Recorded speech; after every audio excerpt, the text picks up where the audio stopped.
Despina Drugas.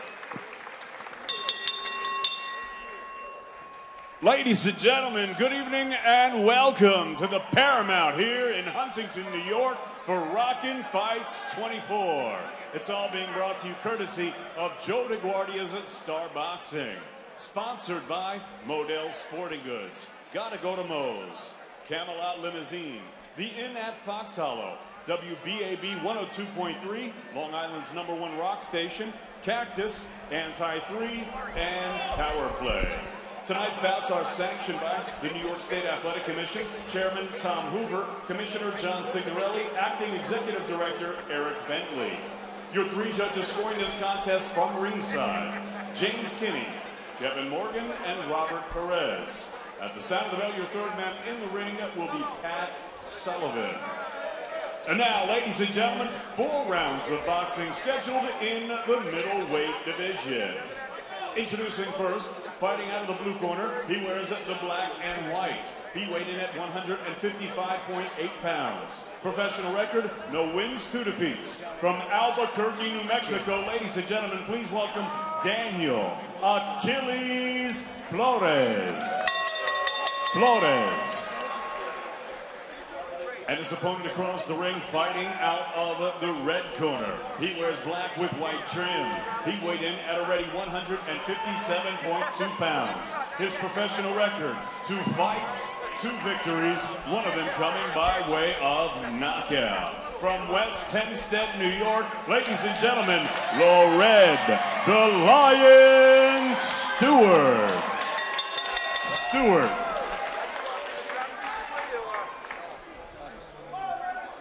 All right, fighters, you can give your instructions in the dressing room. I expect you to obey the rules of the New York State Athletic Commission, okay? Respect the sport, respect the rules, guys, and show respect for each other. Touch gloves?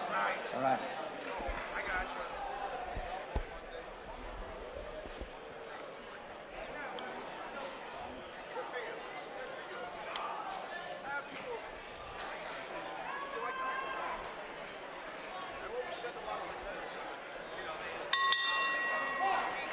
Here we go, round number 1, 4-round middleweight bout between Lored Stewart and Daniel Flores.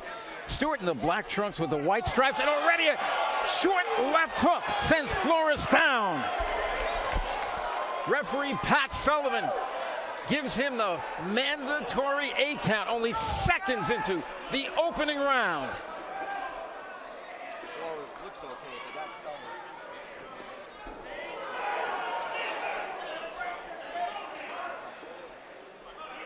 And you wonder just how shaken up is Flores. He is putting on the pressure. He looks clear-eyed. He got caught with a short left hook. And you wonder if Lored Stewart is going to put the pressure on, trying to keep it on him. You know, when you knock a guy down that early in a fight, you just try to follow up on that. Get him out of there.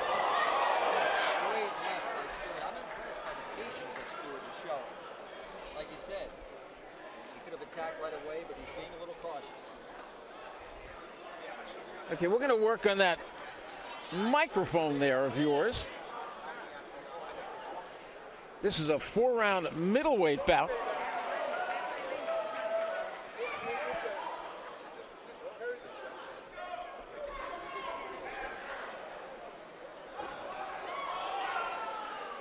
Stewart laying back a little bit, trying those combinations, center of the ring. Referee, veteran Pat Sullivan.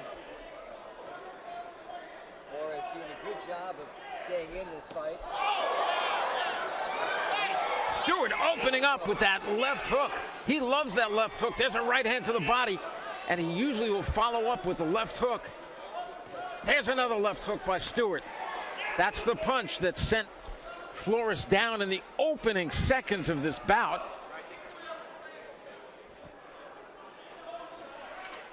And quickly, here's the rules of the New York State Athletic Commission. Scoring is on a 10-point must system. 10 points to the winner of round, 9 or less to the loser. There is no standing 8 count. The 3 knockdown rule is in effect. In case of a foul, half the fight has to be in the books, and only the referee or the doctor can stop the fight, or the commissioner if he so desires. There is no saving by the bell, including the final round. I can hear it. And Stewart still opening up, keeping the pressure on Flores, who is not showing much in the way of defense. He's getting hit with just about everything that Stewart is throwing. He's trying his best. Stewart's doing some great work on the inside and on the outside. It doesn't matter where he is. Final seconds, round number 1. Well, that was obviously a great round for Stewart, but Flores able to survive it. His favorite fighter is Mike Tyson. I think a lot of guys idolize Mike Tyson. They love the pressure he put on. He was always an exciting fighter. He said another one of his favorite fighters is Triple G, and that's become the fighter that so many of the guys today. And watching that first round, Flores was putting on the pressure and got nailed with that counter hook. Quick left hook, very compact, beautiful punch by Stewart. You can see Flores' corner just imploring him.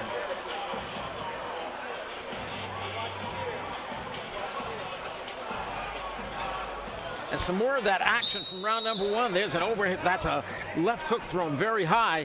Straight right hand down the middle. A big round for Lorenz Stewart. You got to score that one definitely 10-8 for Lorenz Stewart.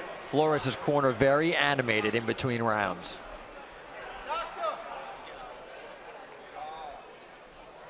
It looks like we have the doctor coming up to the ring apron. Take a look at Flores. I don't know if it was that referee Pat Sullivan felt that he didn't react well, but the doctor said he's okay. They get sent to a neutral corner and the round gets restarted. In the center of the ring, Stewart likes using that left hand, the jab, but that's just a probing jab, and he likes to set everything else up with the jab.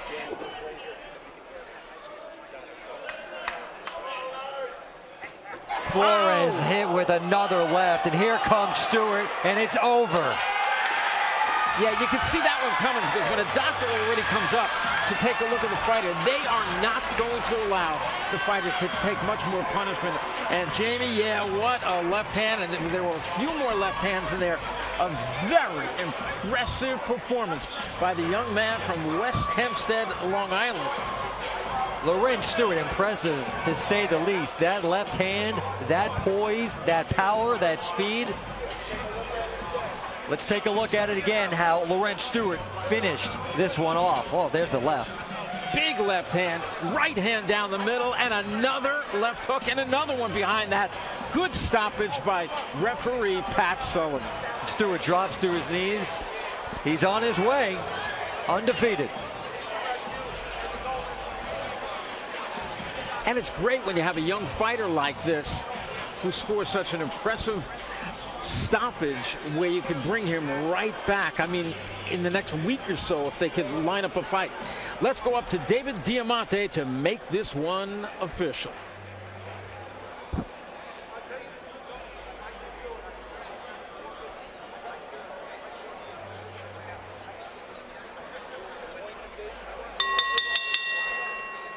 Ladies and gentlemen, referee Pat Sullivan calls a halt to this contest.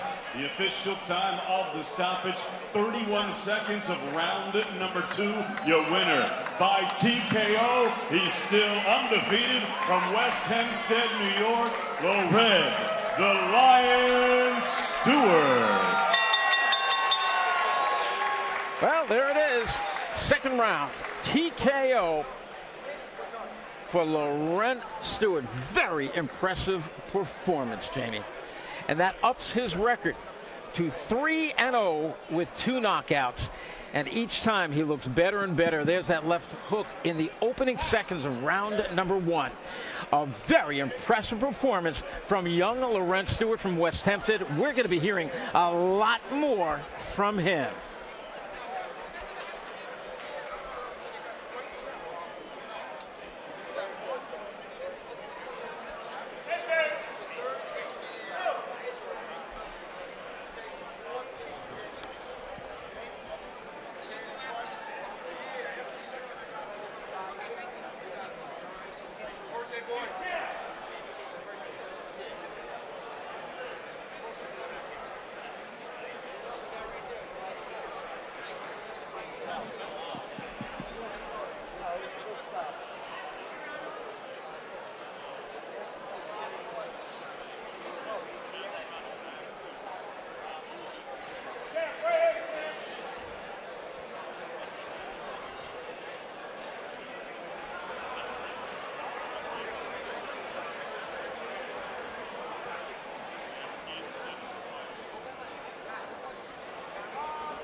Congratulations on the knockout. Did you think that he was going to survive the first round after you initially knocked him down? Yeah, I know he came for a fight. After he went down, it was a good shot, so I knew that he was going to make it. I was just trying to finish it as early as I could. How does it feel to be fighting in the United States for the first time? Honestly speaking, it's a dream come true. This is what I've dreamed of. I'm seeing this as a stepping stone towards bigger, better, and great things in the future. But all praises and glory unto God, man. Congratulations on the victory, and look forward to watching you fight again. Thank you. Thank you, Kara.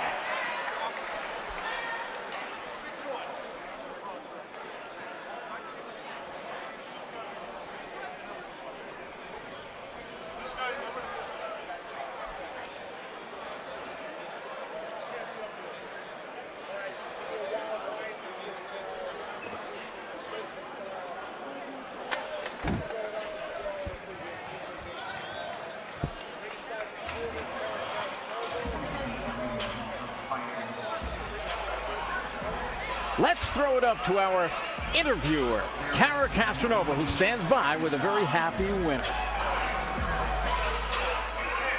Yep. Let's throw it up to our ringside reporter, Kara Castronova, as she talks to our happy winner. I am one of the most dangerous men in this sport. I am here to sell you, and I am the contender.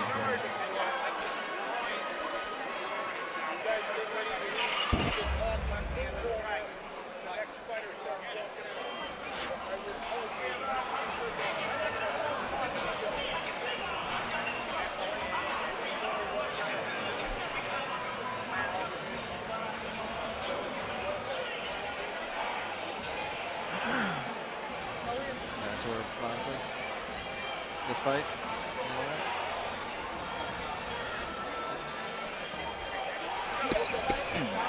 I think so.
Welcome back to the Paramount Theater in Huntington, Long Island, New York. And we continue with Joe DeGuardia's Rockin' Fights 24. We got a 4-round bout in the junior welterweight division. Terrell Bostic against Miguel Gloria. Miguel Gloria out of Albuquerque, New Mexico, brings with him from Albuquerque a 1-2 record. But he said he's done a lot of sparring for this fight. He is primarily a boxer, puncher, likes to move around. He said, but at times I like to turn it on and to put the pressure on. And I know against Terrell Bostic, he's going to have to put the pressure on because Terrell is a very smooth. Had to go to the bathroom.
He's 31. He only has 3 fights.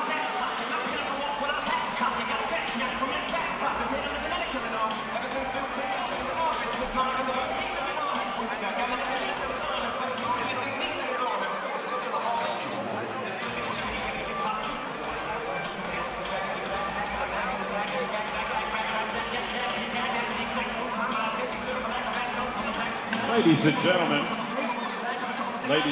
while I have this opportunity, I want to tell everyone, please download the Star Boxing app. And our next show is August 13th. If you purchase your tickets before 8:30 p.m., you get 10% off tonight only from the box office. And also check out the merchandise counter. We've got some new Star Boxing merchandise. You can visit the booth across from the ladies' restroom. And also, I want to thank our great sponsors. Model Sporting Goods, gotta go to Moe's. WBAB 102.3, Long Island's #1 rock station. Cactus, Camelot Limousine, the Inn at Fox Hollow, Power Play, and Anti-3.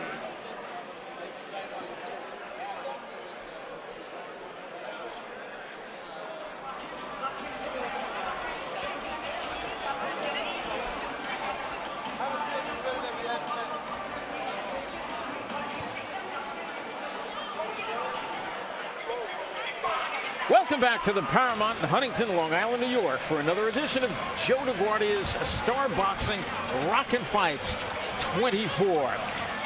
In our next bout right here, it's going to be a 4-rounder in the junior welterweight division between Miguel Gloria and Terrell Bostic. Gloria has had 3 fights. His last fight was back in February at the theater at Madison Square Garden, lost by TKO. Considers himself a boxer. Terrell Bostic, he trains out of the Academy of Boxing in Huntington, and he is a boxer. And the guy that you're looking at, Miguel Gloria, likes to put the pressure on. So it's going to be the kind of Ali versus Frazier fight, if you will. One guy basically pouring the pressure on, the other guy using all the real estate in there. So Terrell Bostic against Miguel Gloria. Yeah, it's going to be interesting because Gloria is 31 years old, so he's no spring chicken. The time is now for him, why Bostic, as a young fighter, just had 1 fight. So you know that this fight is very important to Miguel Gloria. Well, Miguel said he's done more sparring for this fight than he's done in a long time, and he said he's ready for a very fast-paced 4-round bout. Now, Terrell Bostic, he comes from nearby Elmont. There he is from Elmont. Led by his trainer, Frankie G, who's the owner of the Academy of Boxing, one of the best boxing gyms on Long Island. Taking off the shirt of the very smooth Terrell Bostic, who's always in the gym. If he's scheduled let's say a 5 o'clock workout session, he's the kind of guy who shows up at 3 o'clock just to jump rope for a couple of hours. Does not get tired. Not a big puncher. I mean, his last fight was in June. He had a second-round knockout, but he's more of a boxer. Let's take a look at that tail of the tape. Yeah, Bostic 1-0 with 1 knockout, coming off an outstanding first-round knockout. Gloria is 1-2. Gloria, like we said, 31 years old. I like how Bostic entered the ring, then skipped around Gloria. I don't know if there was any gamesmanship as far as that goes, but should be a very entertaining fight here. Let's go up to ring announcer David Diamante and get this one started. Ladies and gentlemen, from the Paramount here in Huntington, New York, we are set to go with our next bout of the evening, and it's all being brought to you by Joe DeGuardia's Star Boxing. Your 3 judges scoring this contest ringside: James Kinney, Kevin Morgan, and Robert Perez. At the sound of the bell, your 3rd man in the ring, Pat Sullivan. And now, ladies and gentlemen, 4 rounds of boxing scheduled in the welterweight division. Introducing first, fighting out of the blue corner, he wears yellow and red. He weighed in at 140.8 pounds. His professional record, 1 victory against 2 defeats. From Albuquerque, New Mexico, ladies and gentlemen, please welcome Miguel Picudito Gloria. Gloria. And his opponent across the ring, fighting out of the red corner. He wears green and red trim. He weighed in at a ready 139.4 pounds. His professional record, 1 fight, 1 victory, and that victory came by way of knockout. From Wyandanch, New York, ladies and gentlemen, please welcome Terrell Bostic. Bostic.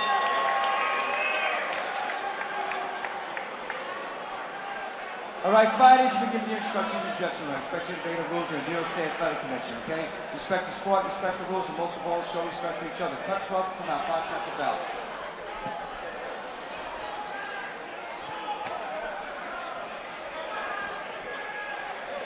Let's go, Terrell! All you, team! You know what to do, Terrell!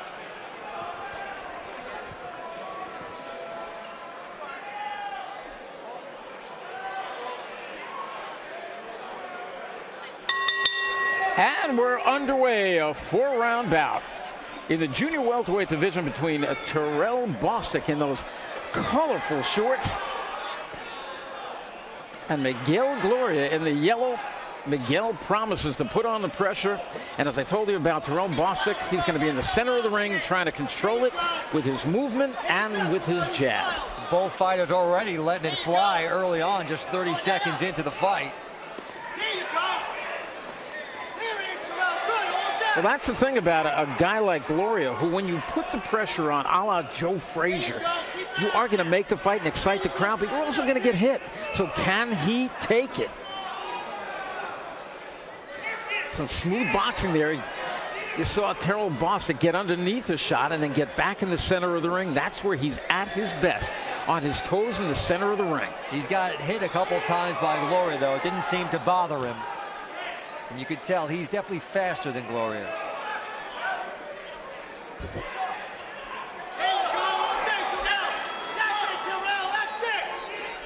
He also has the hometown support here because I hear him behind me. Well, he's out of Wyandanch, New York, by way of Elmont. Makes his home in Wyandanch now and trains in Huntington Station at the gym of Frankie G, longtime boxing figure on Long Island. See, and once again, Bostic in the center of the ring. Sometimes stands there and slugs a little bit too much when he certainly has the hand speed to get in and get out. Yeah, wild right by Gloria there. Did not connect. Lucky he didn't get a counter by Bostic.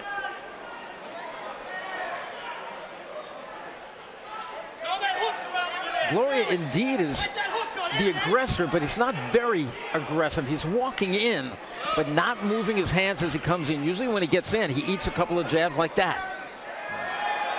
Some looping rights by Gloria. don't seem to have much impact. Well, the reason he's throwing that overhand right, he sees Bostic's hands down, especially that left hand, and that chin is so inviting with the left hand down, but it's not as easy to hit. Right there, he tried it again and again. Yeah, he's too quick right now for Gloria, and Gloria's looking to catch him. Pretty good opening round. Neither is Gloria cutting off the ring. Bostic is basically going in one direction. He did jump to the right there, but for the most part, he's moving constantly to his left. He gets in, and now watch, he'll jab, and then usually steps over to his left like he's doing right now as he bumps into referee Pat Sullivan.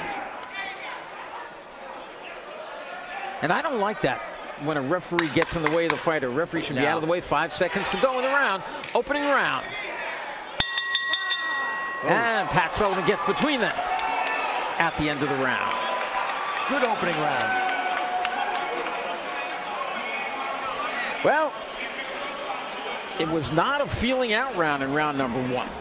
No, these two went at it right away, and that was probably the opening 30 seconds. So they let it fly off the bat. It was an entertaining first round.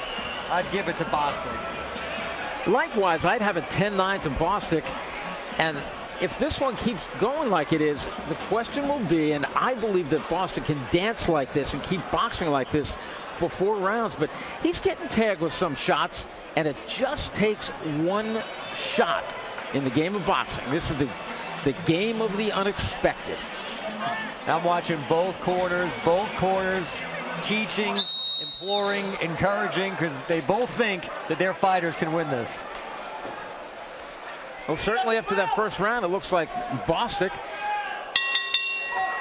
in the green and red trunks, and Miguel Gloria in those, what do you call that, gold, yellow? Oh, maybe a mustard yellow. There we go. Grey Poupon yellow. There's that overhand right by Gloria.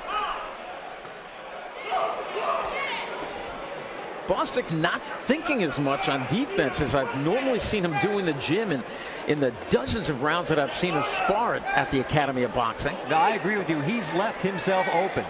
He did get away from that whistling right hand, but you can see that that is the weapon of choice for Miguel Gloria out of Albuquerque, New Mexico.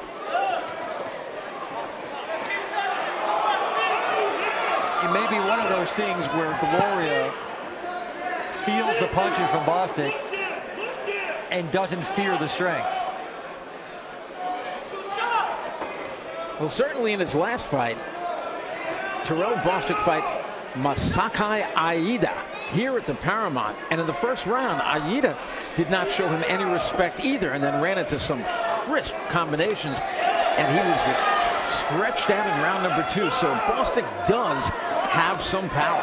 It was a nice right cross by Bostic that landed.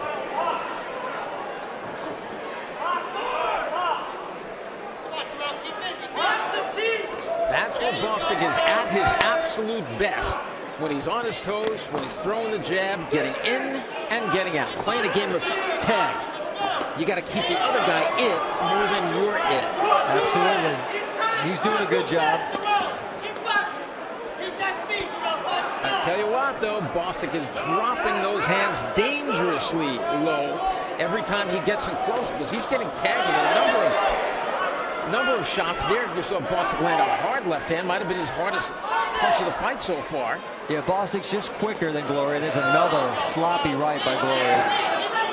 And as he's whistling those shots, just winging them, he's missing by plenty, and many times he's eating counter shots in return. And here in New York, when you hear that rap on the ring, most states actually have it at 10 seconds to go in the round. Here in New York, it was a rule that I brought in over 20 years ago. I cut it from 10 seconds to 5 seconds, and they've kept it. And what was your reasoning for that? It's just a sign for the referee to start getting close between the fighters. As soon as they hear it, watch the referee. He might not be in the picture now, but as you hear that rap on the ring, the referee starts to get close, knows that there's under 5 seconds to go before the bell. And I thought that 10 seconds was too much time. The referee used to just get right between them. 4, 3. Now Pat gets ready. He gets ready, and the bell's going to ring, and he jumps right between them. That was a good rule. It worked out. It was perfect. And it was another good round. With Terrell Bostic, though, I thought I am not going to be surprised if any of the judges will be underway on that round. I've got it 20-18 for Terrell Bostic, and it's not going to surprise me at all if I see one round apiece so far. And it was another exciting round. No holding back in that round.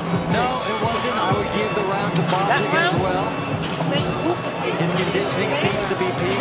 He was landing punches.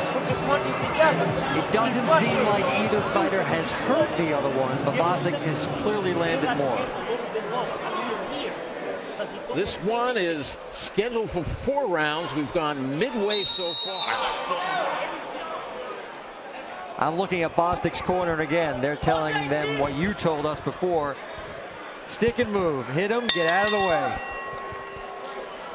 And here we are, round number 3, scheduled for 4 rounds in the junior welterweight division. Junior welterweight's 140 pounds. Bostic got caught there. Very nice right from Gloria. And in the corner, I noticed of Gloria, they were motioning with their right hand. Throw your right hand more. There he did it again and landed. And again he landed. 2 more right hands by Gloria. And he's using it overtime now. Definitely more aggressive this round.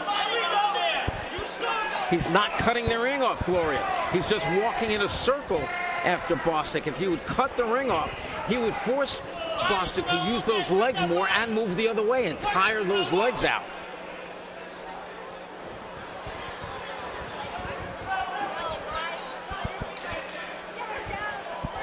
This is where Bostic is at his most comfortable. From the outside where you can bang that left, pop the right hand in there. There's a short little uppercut by Bostic. Nothing on it really on the uppercut. And the second one he threw a little bit too far outside. Gloria had a chance there. He cut him off. He had a chance, but he let him off the hook. There we go.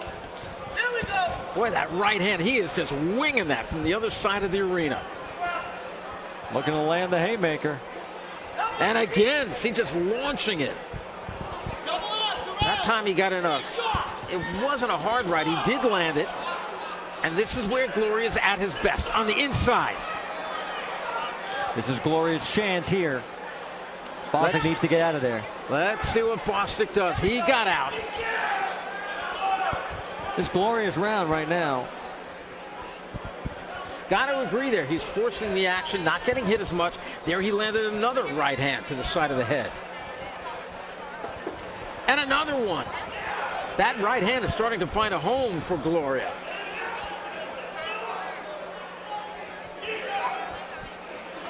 Not seeing much out of Bostic this round. Except for that right there, a nice right. That time he tried to dig a right hand to the body, fell short. And that right hand by Gloria, those right hands, some of them are finding a home.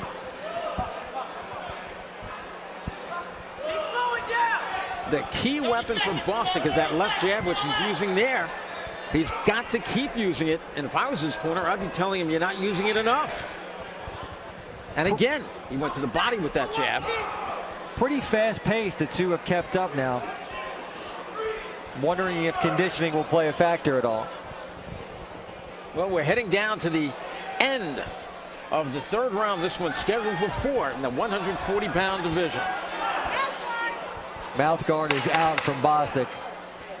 And in New York, you always wait till there's what we call a lull in the action. Time is stopped. The mouthpiece is washed out, put back in, and we continue.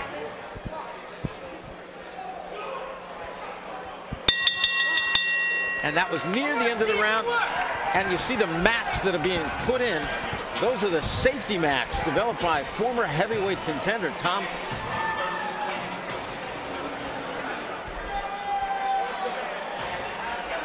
And take a look at those mats underneath there that absorbs all the water. These things, I can't believe that it's taken this long to develop them in the last year or so, because what it does, it keeps the ring from...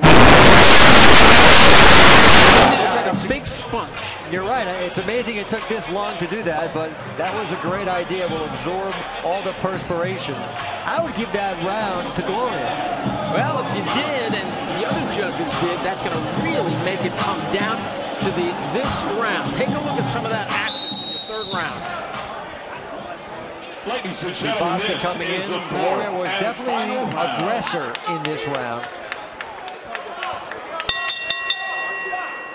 Here we go, fourth and final round. Junior welterweight bout. Junior welterweights, super lightweights, 140 pounds, all the same thing. Hard right hand from Gloria, and another one. He senses he's got Bostic hurt, but Bostic fights back. This is going to be a very entertaining round. Bostic was likely told, you've got to win this round.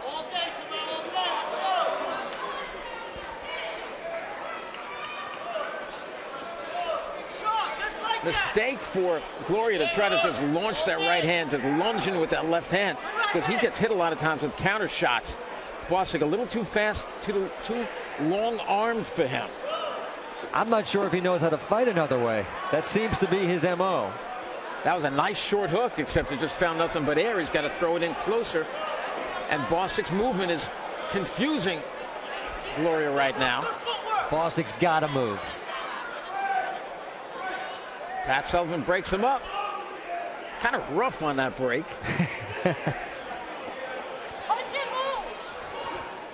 Nice straight right hand. That was one of the best shots of the fight. It might have been the best punch that Bostic has landed tonight. A good, hard, straight right to the chin.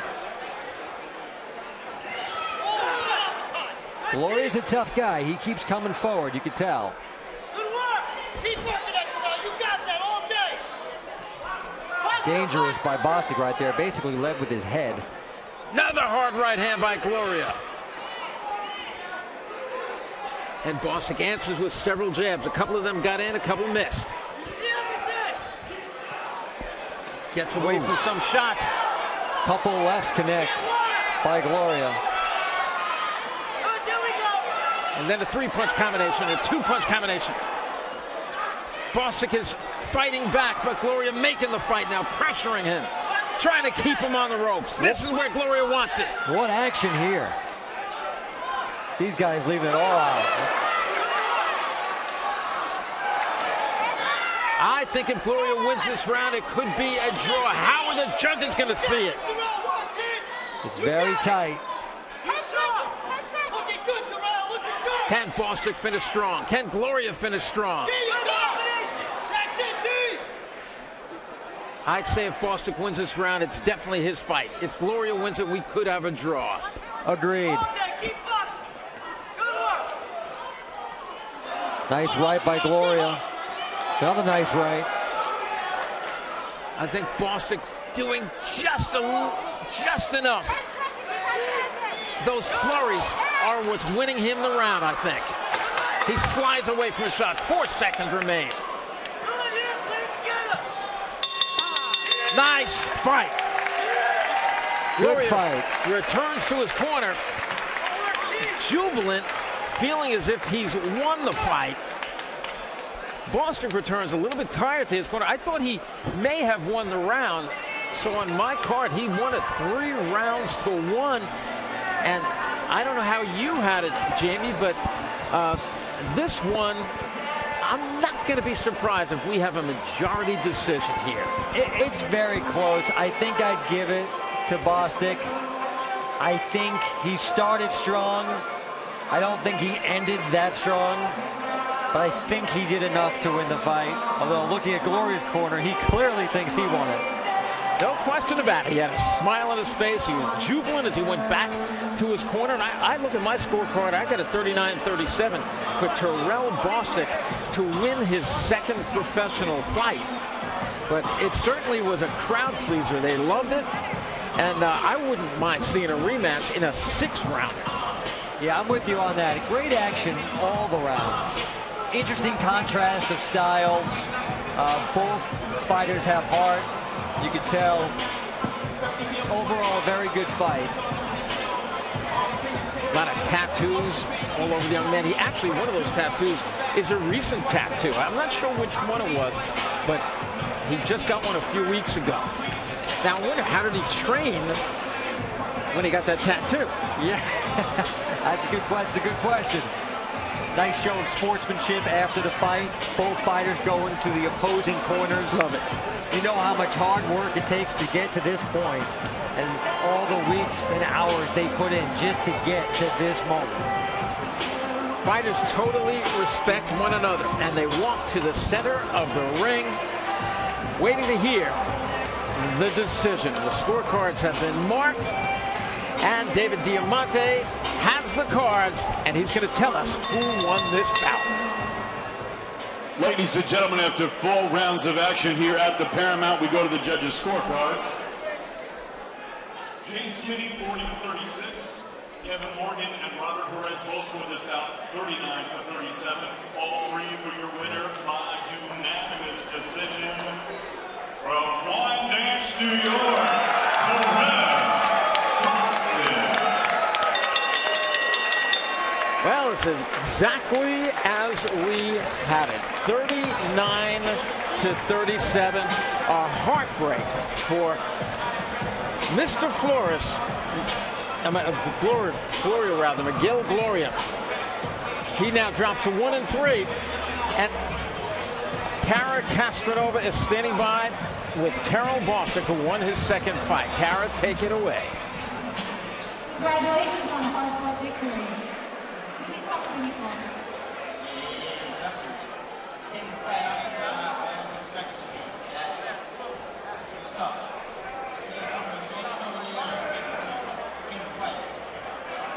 I noticed that in between the second and fourth round, Corbin was yelling at me to keep up and got his hand. Do you think that played a factor in the fight and how close it was? Yeah, I was trying to get too comfortable.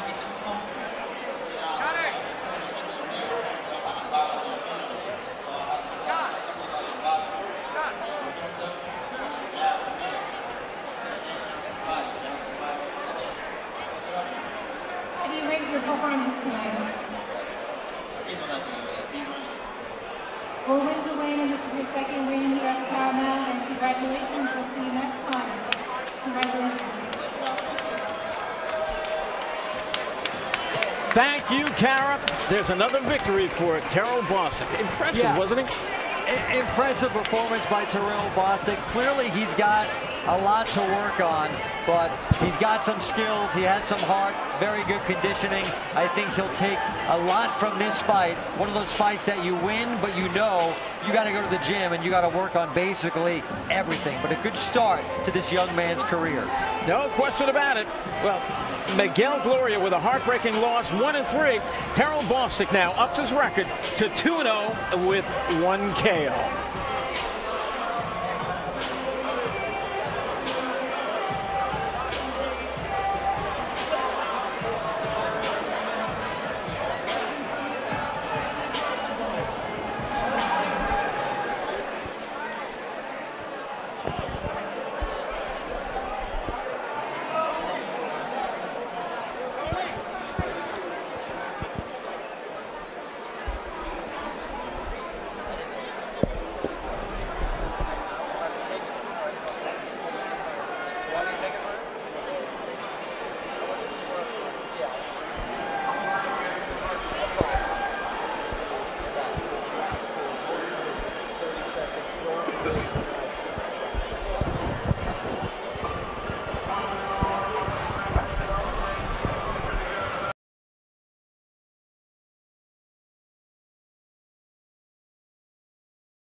Welcome back to Rockin' Fights 24. We've got a 6-rounder in the super middleweight division between Naeem Turbunja and Lanny Dardar. Let's go up to ring announcer David Diamante. And let's take a look at that tail of the tape. Naeem Turbunja, nicknamed the Albanian Warrior, 7-1. He's fought one time here at the Paramount against Louisiana's Larry Dardar. 6-round fight. Both fighters, one fighter's 6'0", one fighter's 5'9". Should be an entertaining bout. And now, David Diamante has it, ready to introduce the fighters to us.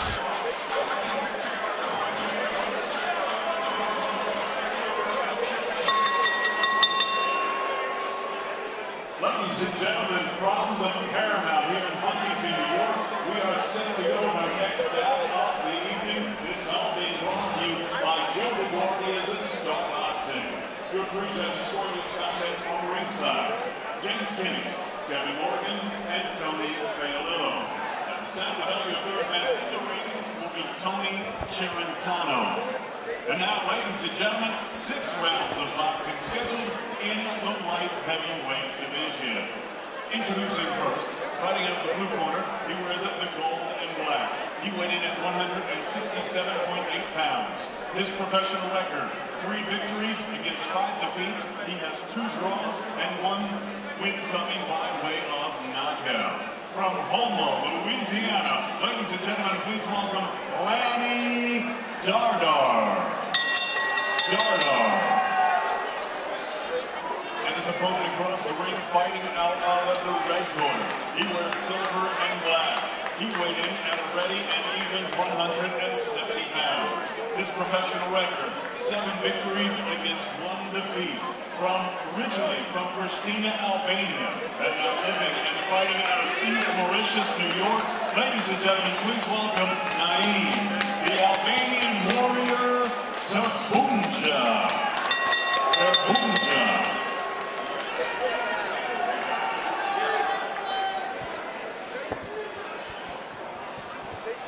Gentlemen, we're going over the rules in the locker room. We want a real clean fight. Protect yourselves at all times and make my demands at all times. Touch them on the floor.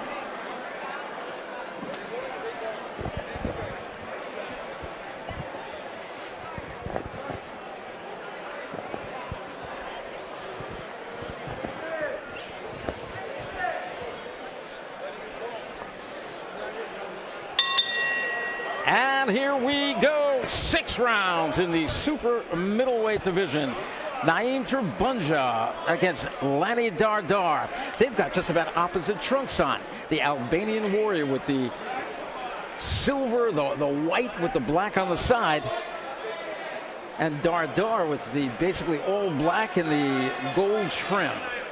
There's a little bit of buzz about Turbunja. I talked to some of the local fighters, and they think that this guy definitely has potential. They like what they've seen so far. The thing that I love about Turbunja is his amateur record. He had a tremendous amateur record. One of the guys he beat in the amateurs was Olympian Marcus Brown, who's on the rise in the light heavyweight division right now. So that alone tells me this guy knows how to fight.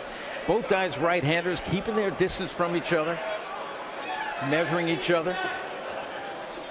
Yeah, this is the typical feeling out first round that you see. Both fighters with a lot of poise. Good exchange there. Lanny Dardar with a 3-5-2 record with just 1 knockout is a very deceiving.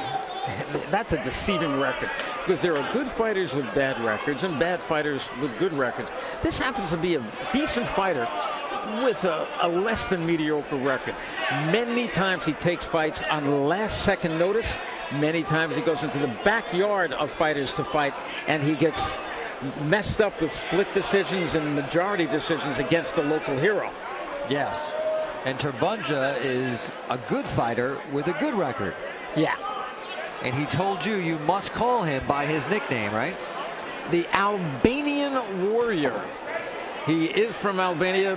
He loves being called. He's very proud of his homeland. He lives on Long Island, out in Mauritius, out in the Hamptons area, out east on Long Island.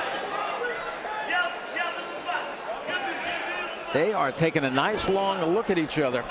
Turbunja, this is his first fight in almost 2 years, because in his last fight he lost a split decision, and then in that fight, when he went into training, he suffered a torn ACL, and he's been out for almost 2 years. Oh, he threw a dangerous right there, did not connect.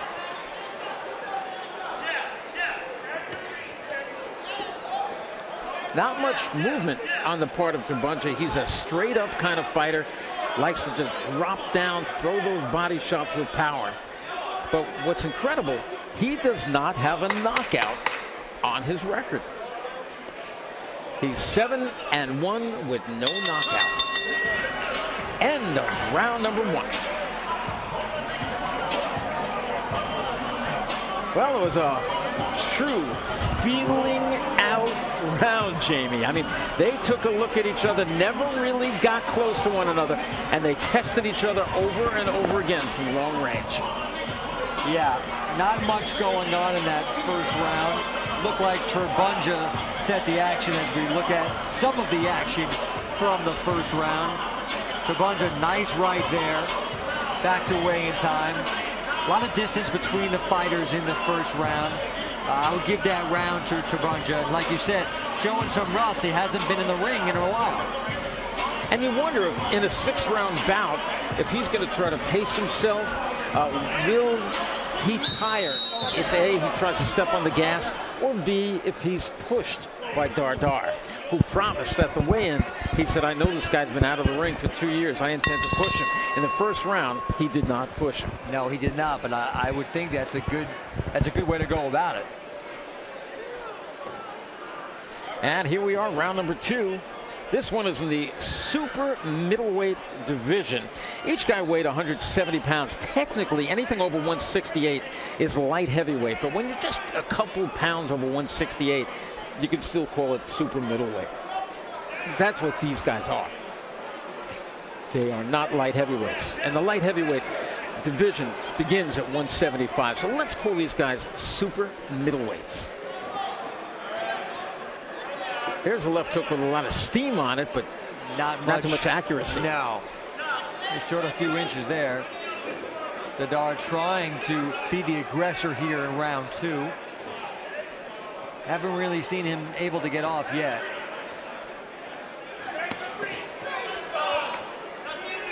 Just to give you a little bit of who's in this division, the 168 division has been dominated basically by Andre Ward, who has now moved up to fight as a light heavyweight. So that just gives you an idea how the top of the division, and these guys, of course, 6-rounders, all fighters have that dream of fighting for a title. And both these guys said one day they could see themselves fighting for a title, and that includes Dardar with that 3-5-2 record.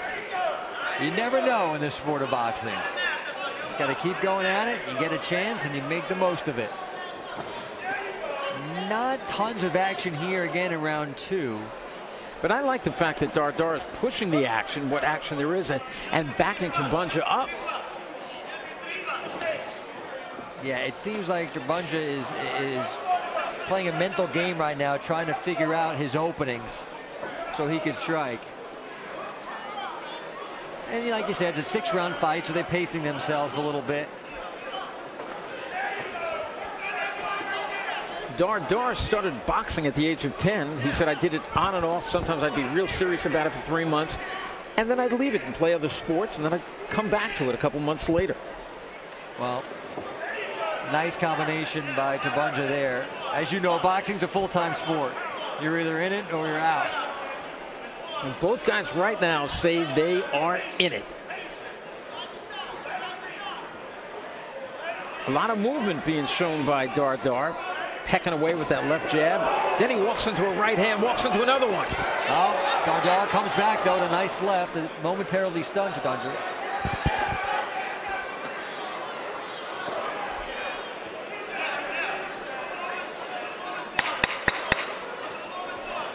Few seconds remain in round number 2. This one's scheduled for 6.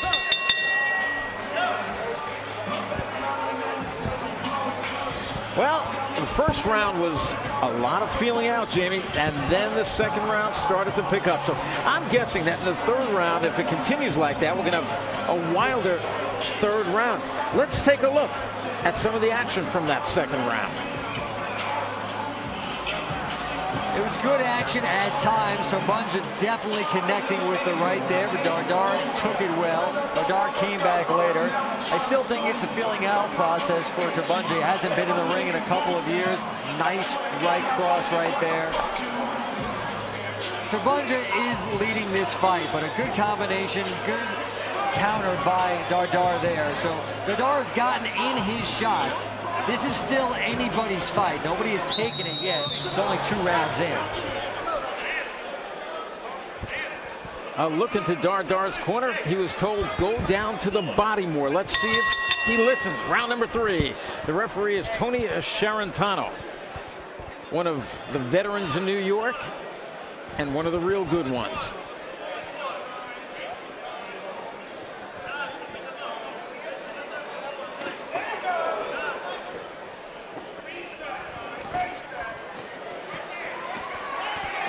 Nice job by Dardar getting Turbunja in the corner, working the body. Powerful shots to the body. Those shots are getting in. Yeah, but Turbunja just waved him on and said, come on, bring it. And he's smiling at Dardar. Well, the Albanian warrior. It's one of those things, though, with boxers. You never know if you're smiling to fake it, or you're hurt. And what a right by Dardar there. Backs Turbunja against the ropes. Best round so far for Dardar. It is so far. And my experience has always told me, when a guy smiles at you after you've hit him, that means he felt it. Yeah. And that means the punches did land. You are showing the judges that you just got hit. So if they have any doubt that maybe the punch didn't land or something, when they see you smile like that, they know that you just got nailed. So that's not a good thing to do. No. Just keep a straight face. Well, you can see the look in Dardar's eyes. He knows he hurt Turbunja. He's into it. Dardar having trouble, though, throwing straight punches. Everything is crooked. Everything is a hook. Even the jab kind of, he pushes it out there, doesn't snap it out there.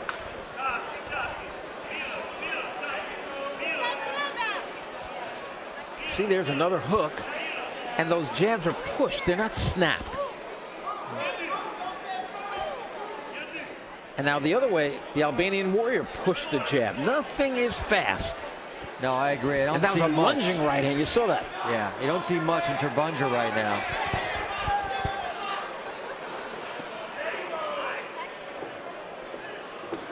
I don't think he wants to be against the ropes either. This has been somewhat of a vacation round for Turbunja. Now, I didn't catch what Tony Sharantano was telling him there. Was that to watch the head? I think it was. A nice right by Turbunja connected there. Because I didn't see the heads touch, but I think that they did get dangerously close where Tony says, watch the heads, guys. You don't want a headbutt. Probably the best action of the fight route now in this round. Well, it certainly is. And the first round, a feeling out round. The second round picked it up. And here in the third round, they are starting to go at each other. Final seconds of the round. 3 rounds are in the books. In this super middleweight bout between Naim Turbunja and Lanny Dardar. Lanny with the 3-5-2 record, 1 knockout, and Naim Turbunja with the 7-1 record and a huge amateur record, over 230 amateur fights, of which he says, I won most of them. He said, I've lost around 15 fights as an amateur. Well, that's pretty good. Dardar had some blood on the bridge of his nose, being cleaned up in the corner right now. That was a pretty good round for Dardar, though. I would say definitely the best of the fight for him. We're halfway through this. Got to agree to there. The first round, I think we both gave to Turbunja. Take a look at the action from that last round. Yeah, Dardar with the right, punished Turbunja, pushed him against the ropes. Turbunja trying to come back, but I would give that round to Dardar as we go to round 4. Absolutely. So because of that, this really becomes still anybody's fight here in round number 4.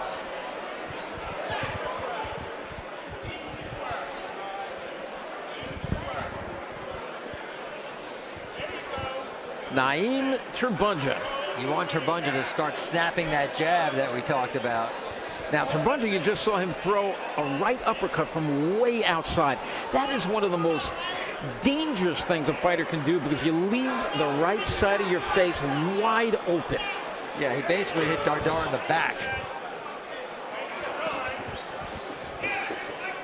Dardar is starting to turn up the pressure, runs into some body shots as he does, but Dardar really putting the pressure on, taking the shots well, and forcing the action in this fight.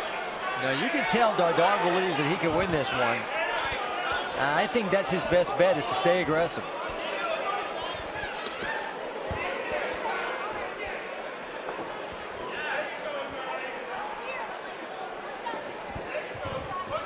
This one's in the super middleweight division. Naeem Turbunja and Lanny Dardar. Not Lenny, Lanny. L-A-N-N-Y. Out of Louisiana. And he has an amazing career. I asked him, do you have another job? And he said, yeah. Yeah, his job, he works full-time off the coast of Louisiana on an oil production platform. He's on there for a week, goes home for a week, comes back for a week, and then tries to find time to train. Yeah, he said when he gets back, that's when he sees his wife, 3 kids. He's got twin boys who are 7, daughter who's 2, and he said, I take them to the gym with me. Well, he's putting up a good fight tonight. Those little pity-pat punches by Dardar, I think, are just scoring points as the judges are watching. There's that pecking jab by Dardar. Neither guy has a very hard jab or a very fast jab. Their things are basically hooks to the body, rights to the body. We talked about Turbunja and having the time off. I think it's showing. He seems tired, seems sloppy. That was a nice combination by Turbunja, but yes, I agree that he does look, he looks rusty. Yes. There is nothing like activity, and in this case, he is really, I mean, you can see that there was a slapping right hand by Turbunja. That was not a professional right hand at all. Now he's going to have to dig deep, pull this one out.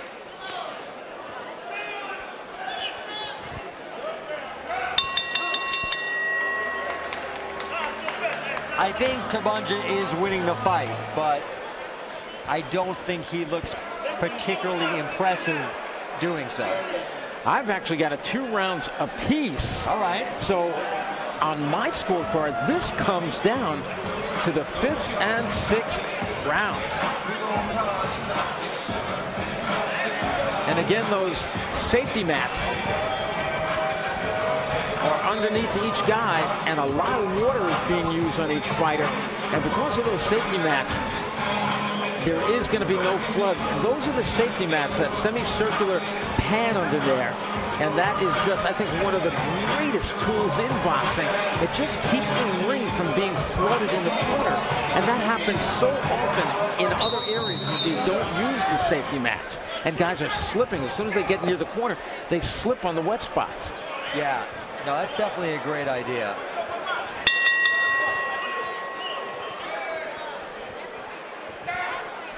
And this is round 5 on my scorecard. Anybody's fight. Naeem Turbunja against Lanny Dardar. Dardar's got the gold shoes on, if you will. And Turbunja with the white shoes and the red stripes. Turbunja more aggressive to start this round.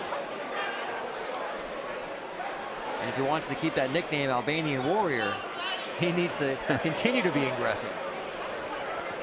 Thing is, he hasn't really been aggressive. He's been backed up more than he's backed up Dardar. There, he's backing up again. Several shots by Dardar. The judges have to be watching this and scoring it. Absolutely. Gets out of the way of a shot.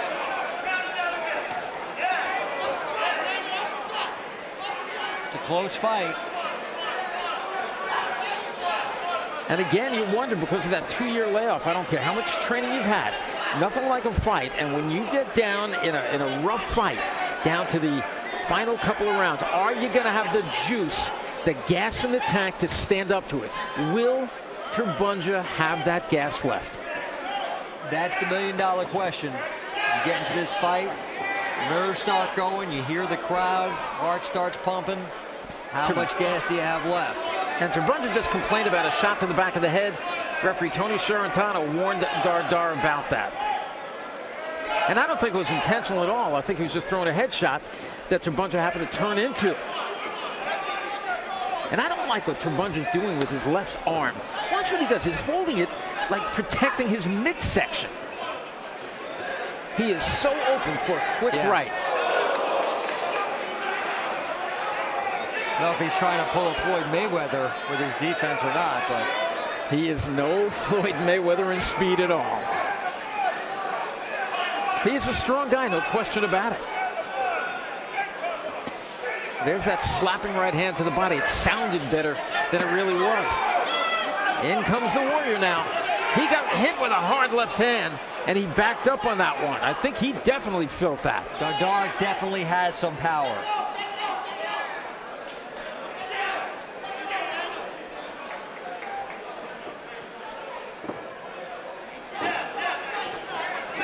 And the Albanian Warrior backed up. Now he shoves Dardar to the ropes, and they move away from the ropes. Let's see where Dardar takes this fight. Is he going to back to the ropes? And nope, he moves around to his left. Tries to keep it in the center of the ring, where he's doing his best work. Turbunja gets away from a right hand. Final seconds of the round. Right, they mix it up. End of the round.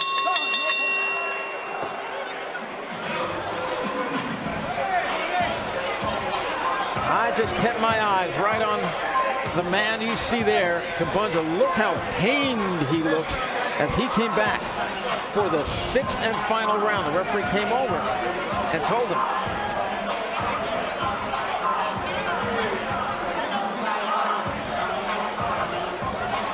Okay, let's take a look at some of the punches.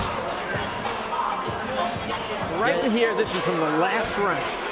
Good left hook by Turbunja there in the corner, trying to counter, get out of the corner. Nice action there.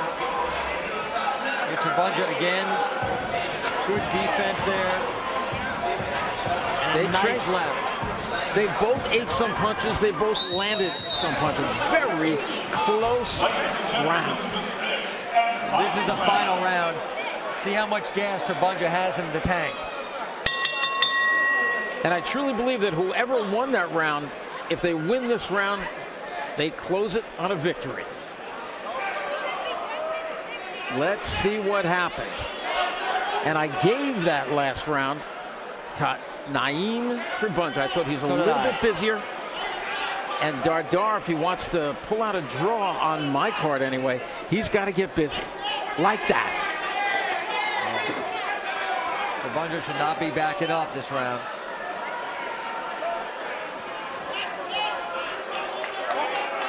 Sometimes I want to just get in the corner and say, I'll be the guy. Here's what you got to do to win this. Here's what you got to do to keep from losing it.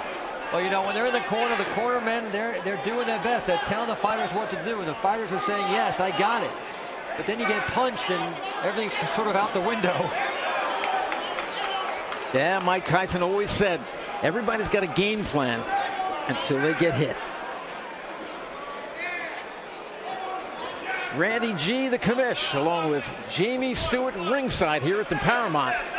Joe DeGuardia, Star Boxing Rockin' Fights 24. I think Dardar needs to be busier if he wants to pull this one off.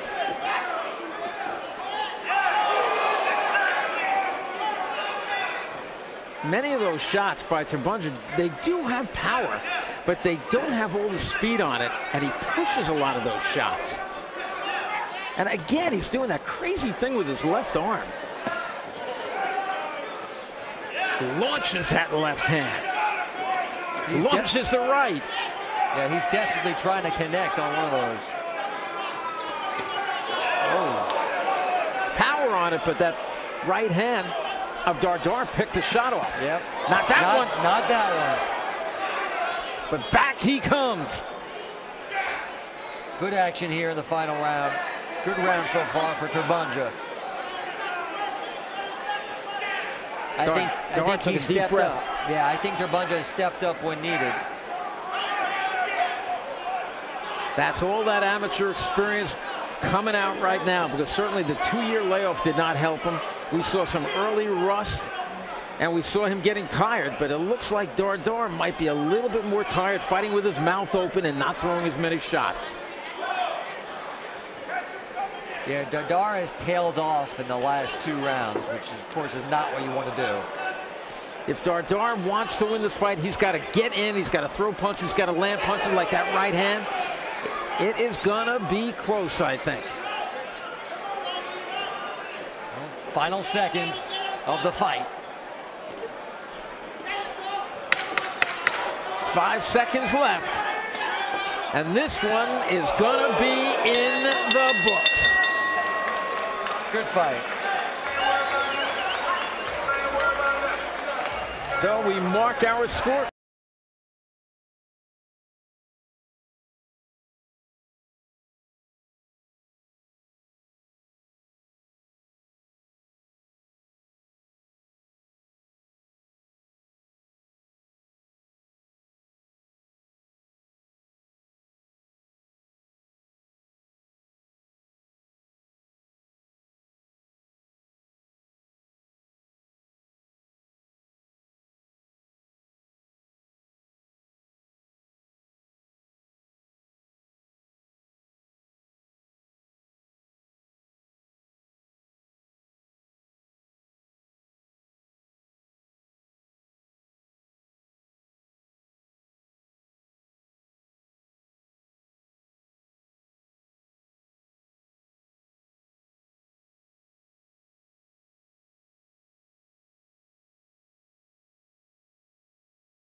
Welcome back to the Paramount in Huntington, Long Island, New York, where we just witnessed 6 rounds of interesting super middleweight action.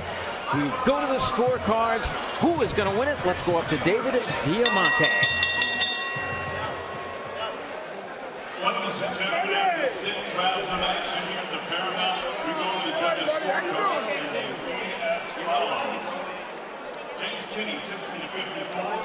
Kevin Morgan and Tony Penlow both score this bout 59-55. All 3 for your winner by unanimous decision. From East Mauritius, New York, Naeem, the Albanian warrior, Terabunja.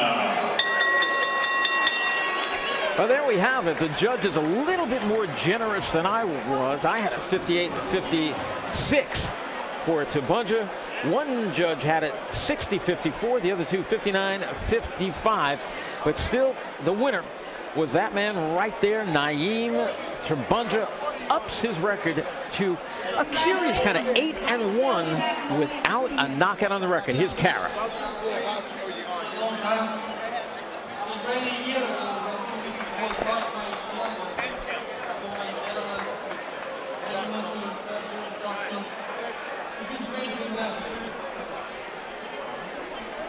What are you marking off your next one? I mean, 10 count. In this card, 10 count.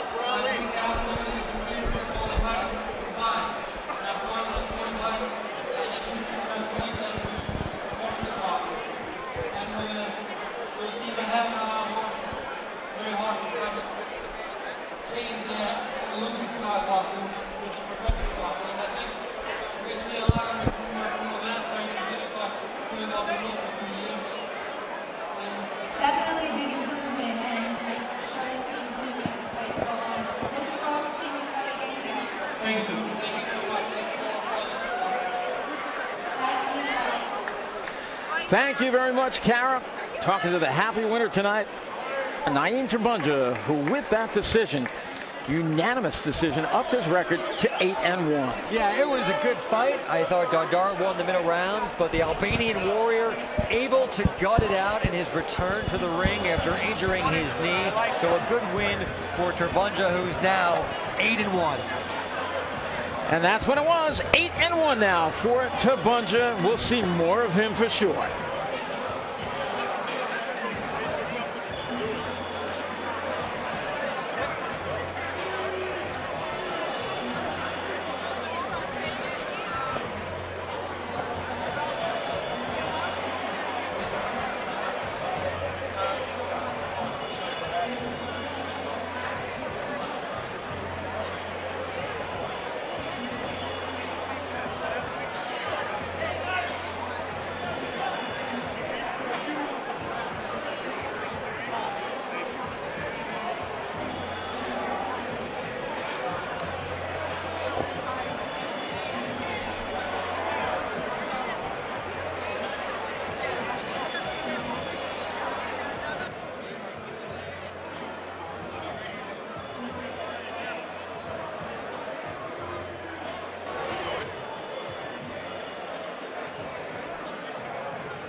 Ladies and gentlemen, if I may please have your attention as we pause for a solemn moment, actually 2 solemn moments. Ladies and gentlemen, I want the Paramount quiet for this. We're not going to start till it's quiet.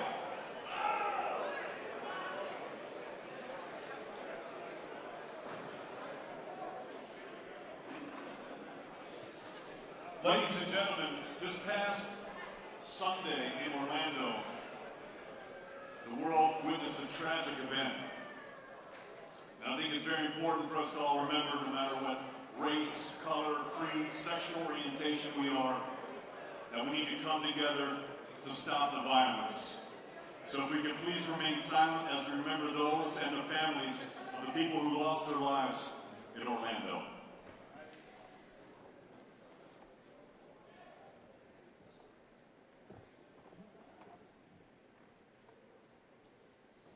Thank Also, 2 weeks ago, the world lost a great, many say, the greatest of all time. Born in Louisville, he went on to capture Olympic gold and the heavyweight title 3 times. But more than his athletic accolades and his boxing accomplishments, he's called the greatest for his fights outside of the ring. He always fought for what he believed in. He was a man of the people, and he was truly beloved. Ladies and gentlemen, please remain silent as we toll the Memorial 10 count for the greatest of all time, Muhammad Ali.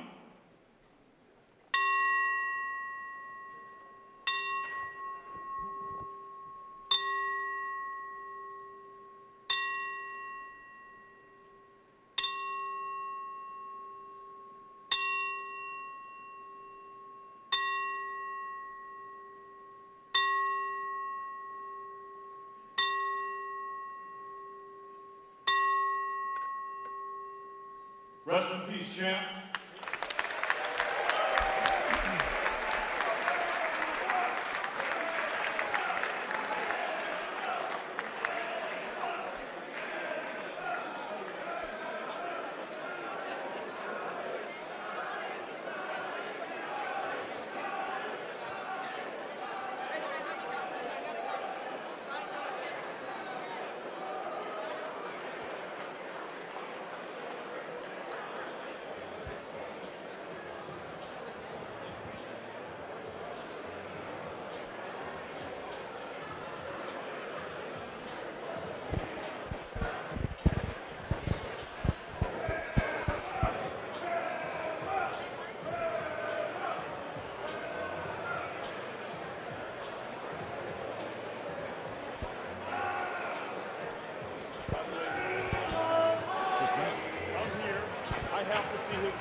Welcome back to the Paramount in Huntington, Long Island, New York, for another edition of Joe DeGuardia's Star Boxing Rocket Fights 24.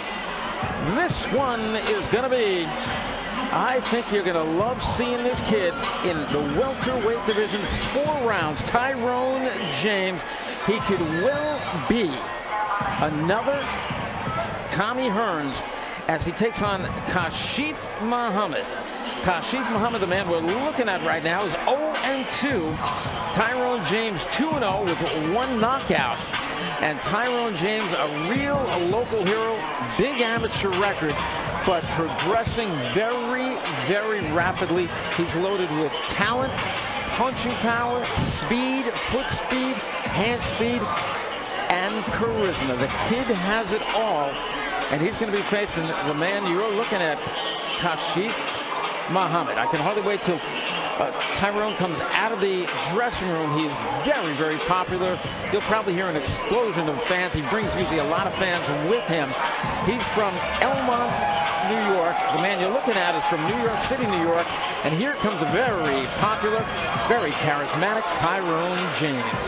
Yeah, he is 25 years old, undefeated, 2-0 with the knockout, and an Elmont trained by Long Island trainer Joe Higgins. We take a look at the tail of the tape as Tyrone James gets into the music. As I mentioned, 2-0, 25 years old, got a bright future.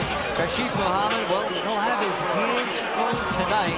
Tyrone James not only has the skill, but he's got the support of the local crowd. I mentioned Joe Higgins is a Freeport trainer, trained Shawnee Monahan, who is very popular in these parts and off to a great start to his career.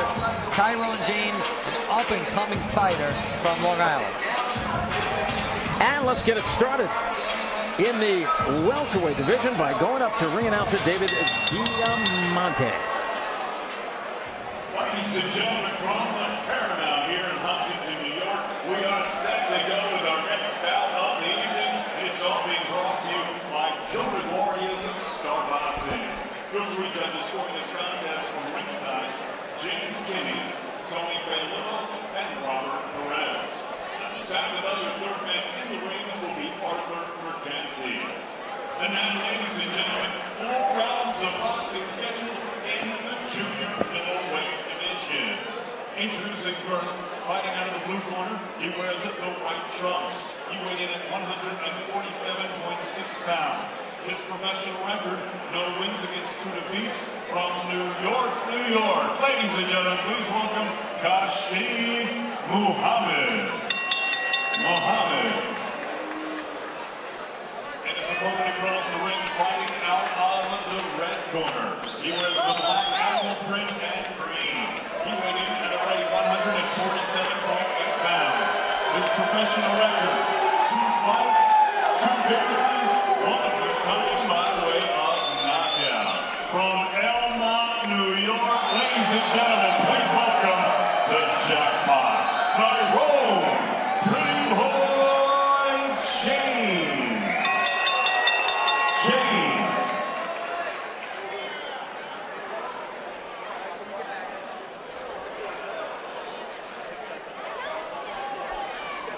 Good evening, gentlemen. We went over the rules earlier tonight. I expect you to obey these rules. Let's have a nice, clean fight. Touch gloves. Good luck to the both of you.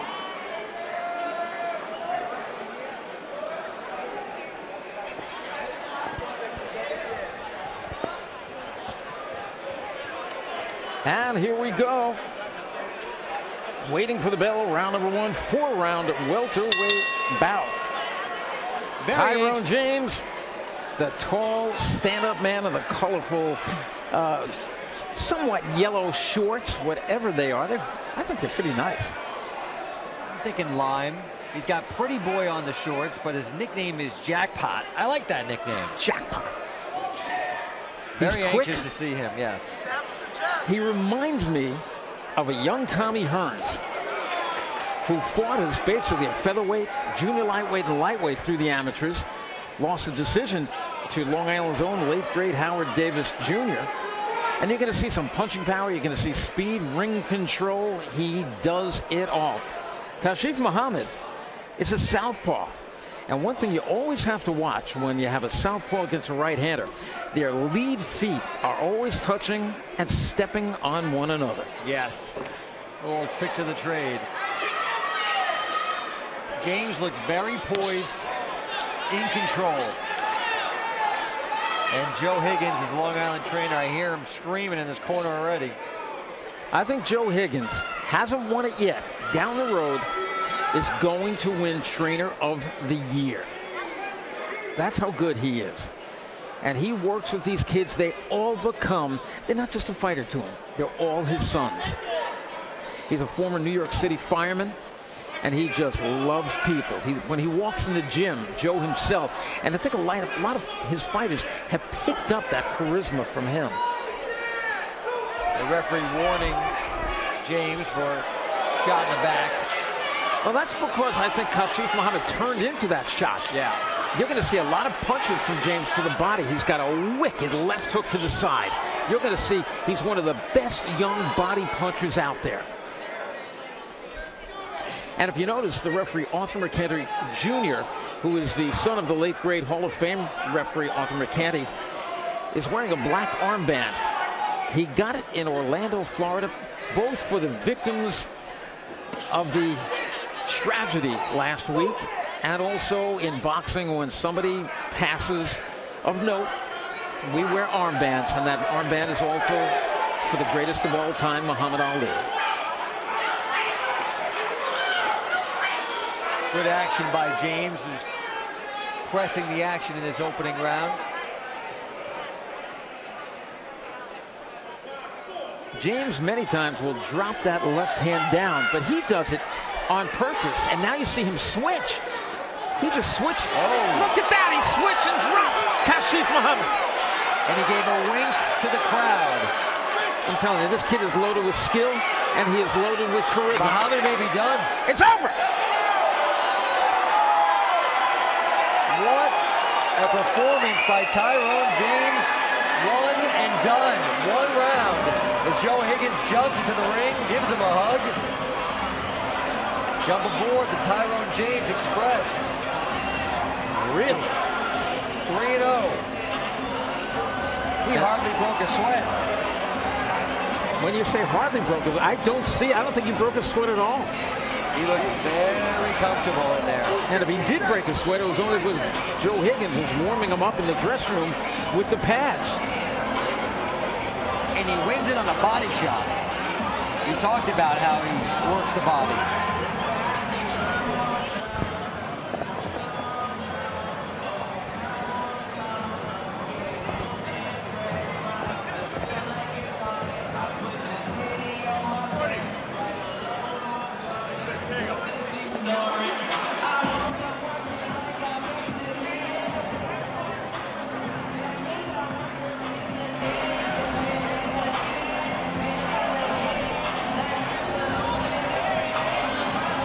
It's just great. I mean, Joe Higgins loves this kind of stuff because he tries to keep his fighters very active. And when you have a fight where your fighter never got nailed at all, and just it was easier than just an easy gym workout, you want to bring him right back. Bring him back next week if you can. Get him on a card in Tennessee or North Carolina, something like that. Bring him back. Don't let him sit around for the next 3, 4, 5 months and just train. Get him like they once did with Catskill Thunder, Mike Tyson. They had him fight something like 19 fights in a single year, his first year. And I want to see much more of Tyrone James, whose first line of duty is getting those diamond earrings back in. Let's get up to ring announcer David DiMonte to make it official. Ladies and gentlemen, referee Arthur McCanty calls a halt to this contest. The official time of the stoppage, 2 minutes and 57 seconds of the very first round. Your winner by knockout. He's still undefeated from Paramount, New York, the jackpot, Tyrone James. Pretty boy, Tyrone James, pretty boy. Jackpot.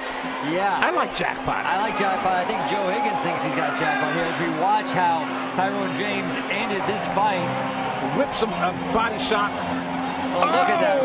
Right hook to the body. Right to the body. James knew it. Good night. There's the wink. Love it.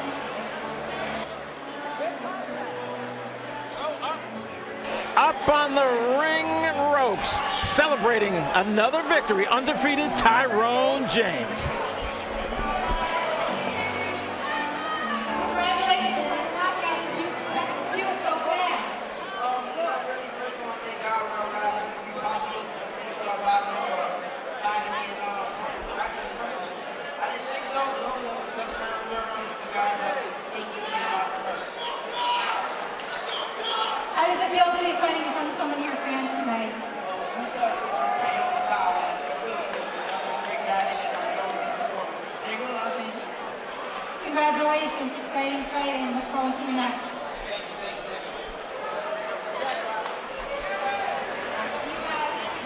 Thank you, Kara, as she talks to a young man who quite possibly could have a world title in his future. Well, he's got a long way to go, but you can tell Joe Higgins, he was jumping up and down. He gave a couple of bear hugs. He's very excited about Jackpot, who's undefeated now. Wins on a body shot knockout in the first round. Barely broke a sweat. I thought he looked very poised throughout the fight. What's not to like about the kid? And he did it when he switched up. He's a right-handed fighter. Then he came out and he switched up to southpaw, and he did it with several shots from the southpaw position. So not only does he have boxing skills, I mean, very few guys at a world-class level can switch up successfully. Look, he did it against Muhammad, who is not a world-class fighter. No. But certainly Tyrone James is showing more and more world-class skills, and I do think of all the fighters I have seen, this young man is on his way. There is a title in his future. His name is Tyrone James. Pretty boy. I like Jackpot, his manager and trainer, Joe Higgins, all over us right now. And, well, he should be. There's going to be a party in Freeport tonight. Yeah, I mean, Joe Higgins is bubbling over. He's very, very excited about Tyrone James. I think what you said, to your point, he should get much more work in for Tyrone James. I mean, he barely broke a sweat tonight. Let's keep him going. He barely was hit. Let's keep him going. The old Mike Tyson room. No question about it. When a guy wins like that, don't let him get back to the gym. Get him back in the ring. That's how all the fans got to know Tyson. Because they said, that kid's fighting again and again and again, something like 19 times in the very first year. I'm going to speak to Higgins about it. And if I got to fly down with him to South Carolina, Atlanta, wherever it has to be, I want to be with this kid. I'm going to start touting him right away. I am so high on this kid. Well, you know, Long Island the last few years is bringing up some great talent. We saw what happened with Chris Algieri. Johnny Monahan's undefeated. Absolutely. Even if you go to the UFC with Baldwin's Chris Weidman. So we keep on producing these competitors and these champions. Long Island's become really a hotbed for hot combat sport. It really is. There's other guys out there like Anthony Carr-Paris right now who's going to be back in here very soon. And many of the other young fighters. Johnny Monahan's ready for a title shot. Long Island has become a hotbed of boxing. It's been a very good night here at the Paramount, at Star Boxing, rocking fights. Very competitive fights all around. All the fights have been good, some real good action, some young, up-and-coming fighters. Overall, great action here tonight, and the best is yet to come. Well, of course, our main event is going to be a junior welterweight bout. Undefeated, Cletus the Hebrew Hammer Selden, as he takes on 19-3 Jesus Selig. And Selig has come in here in the best shape he's ever been in. He said he has really not come across the country to take a payday and roll over for the very hard-hitting Cletus Selden. He said, I'm coming in here to beat Cletus Selden, who happens to be rising. He's number 4 in the WBC right now and on his way to a title shot, a few fights away. And he better watch himself, not get overconfident against Selig tonight. Well, listen, Cletus Selden has been selling out the Paramount for a while now. They're all here to see him. He's the number 4 fighter in the world in his weight class. He's undefeated. He's exciting. Most of his fights don't last long. Cletus Selden says he's ready for the big time. He's in the main event tonight. He's got the power. He's got the sizzle to the steak. It's going to be exciting. It's going to be thunderous because when Cletus Selden, who's one of the most popular fighters around, and nobody has fought in this ring here at the Paramount more than he has. He brings with him an army of fans. And I can hardly wait to see the day when these fans start tripling and quadrupling and filling a place like the Barclays Center or Madison Square Garden. Well, I think Cletus Selden, the Hebrew Hammers fan base, they do travel, and they are ready to travel. But right now, of course, they're home here in Huntington at the Paramount. This is his home away from home. A Long Island kid who grew up in the eastern part of Long Island, Shirley area. He's confident, he's brash, he's got the power, and he thinks he's ready for prime time. I do think he is. He's another one with the boxing ability, with the punching power, with the seasoning, and with the charisma to just go all the way and become not just a Long Island sensation, not just a New York sensation, but a sensation around the country. So we could, who knows, we could be looking at Cletus Selden. If this isn't going to be his last fight at the Paramount, he's closing in on us because he's ready to burst upon the national scene. And our next bout is going to be an 8-rounder in the junior welterweight division, the 140-pound division. Each guy weighed right around there. It's between Daniel Gonzalez and Curtis Morton. Morton weighed in at 141, and Daniel Gonzalez weighed in at 142. Gonzalez out of Woodhaven, New York, in Queens area, undefeated. Taking on Curtis Morton from Myrtle Beach. As both fighters now in the ring. Take a look at Gonzalez. He's got some fans here tonight.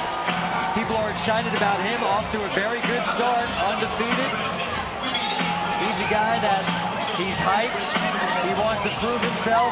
Maybe he wants to be, as we look at the tail of the tape, maybe he wants to be the next headliner type here at the Paramount. Certainly has a chance as you look at his record, 11-0-1, just 26 years old. Got a 1-inch advantage over Curtis Morton. This is a fight that Danny Gonzalez expects to win, but as you know, you can never take anything for granted. But he's looking to put on a show here because maybe he can be the next guy to be the headliner here at the Paramount. I think he is definitely a future headliner. We'll find out. Let's go up to ring announcer David Diamante.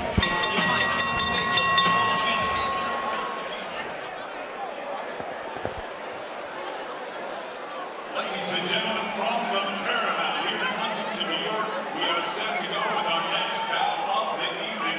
It's all being brought to you courtesy of Joe DeGuardia's Star Boxing. Your 3 judges scoring this contest from ringside will be James Kenny, Kevin Morgan, and Tony Paolillo. At the sound of the bell, your 3rd man in the ring, Tony Sherentano. And now, ladies and gentlemen, 8 rounds of boxing scheduled in the welterweight division. Introducing first, fighting out of the blue corner, he wears blue with white trim. He weighed in at an even 140 pounds. His professional record, 4 victories against 5 defeats. He has 3 draws. From Myrtle Beach, South Carolina, ladies and gentlemen, please welcome Curtis, the Trap Morton.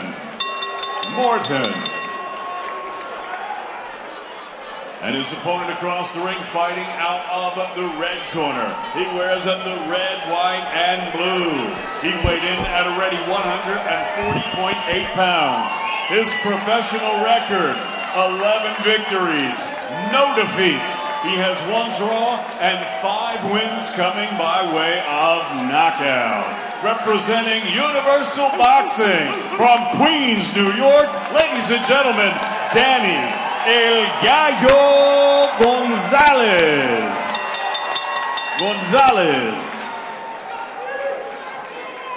And Tony Sherentano brings him to the center of the ring. Protect yourself at all times. Obey my commands at all times. Touch him up. Alone.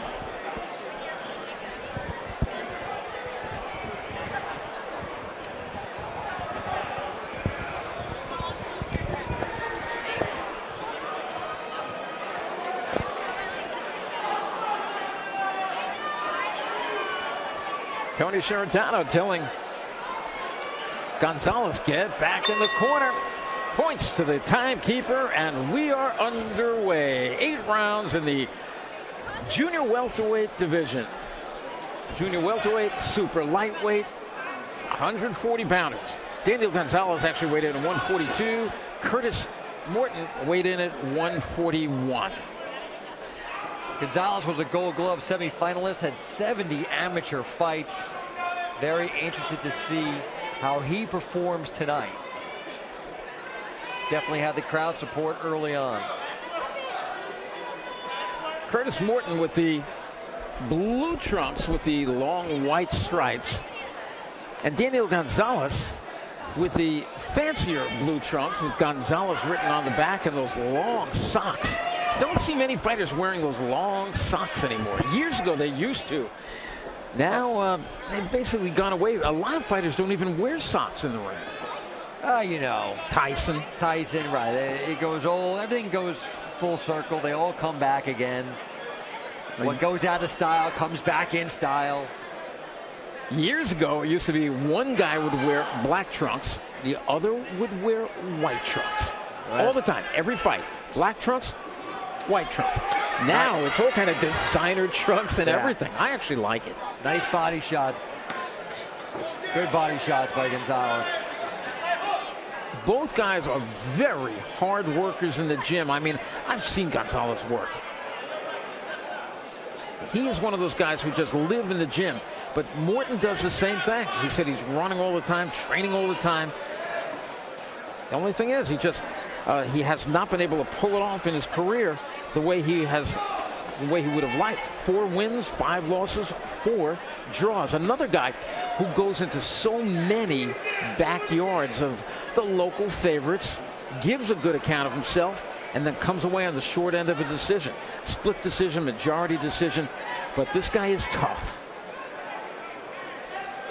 Well, he certainly would love an upset tonight, and it would be an upset, and it'd be very good for his career if he could pull it off. Oh, it certainly would. I mean, here's a guy, and Daniel Gonzalez comes in here undefeated, bringing a lot of fans with him, 11-0, 5 by way of knockout. And then you're going in against the guy who, just looking at his record, and again, we've talked about it, good fighters with bad records, bad fighters with good records. This is one of those very decent fighters with a record that's just about 500, 4, 5, and 4. Gonzalez with a little flurry, excited the crowd. Curtis Morton said, didn't excite me, he shook it off.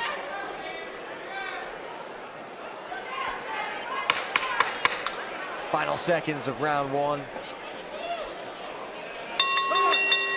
There we go.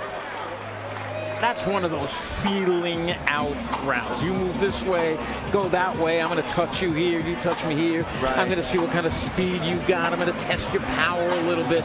And then from there, they start picking it up. Well, you need that. It's an 8-round fight. Yes. So no reason to get careless. See what the opponent has. Pretty even round. And Gonzalez connected on a little bit.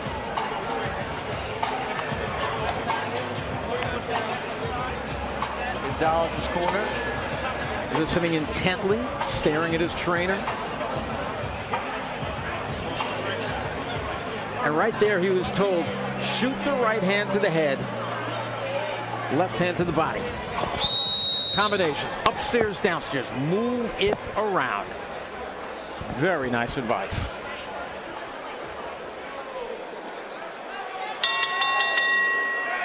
Round number 2 here at the Paramount, Huntington, Long Island, New York. With Joe DeGuardia's Star Box and Rockin' Fights 24.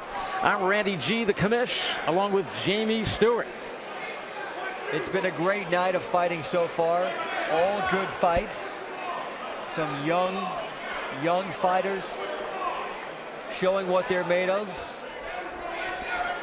Especially Terrell Bostic from Elmont, Long Island, with the first round knockout. Whoa! Gonzalez stuns.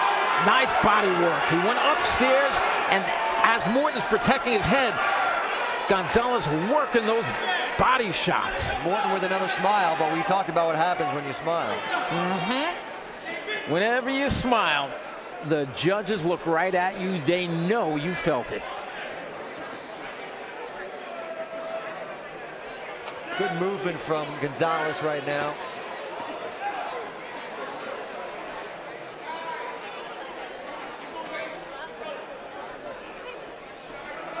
Morton, if he was hurt, looks like he's recovered. He's the one who's the aggressor, trying to work on the inside, but getting beat to the punch. Blocks that shot. Nice right hand by Morton. Yeah, that slipped in. That got through. Not much power on it, but it was a clean shot.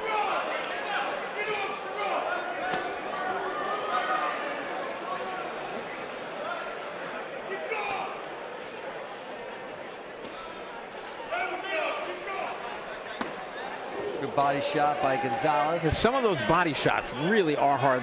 Those are what I call rib roasters. You can hear them. They echoed through the Paramount. Yeah, they just tenderize those ribs.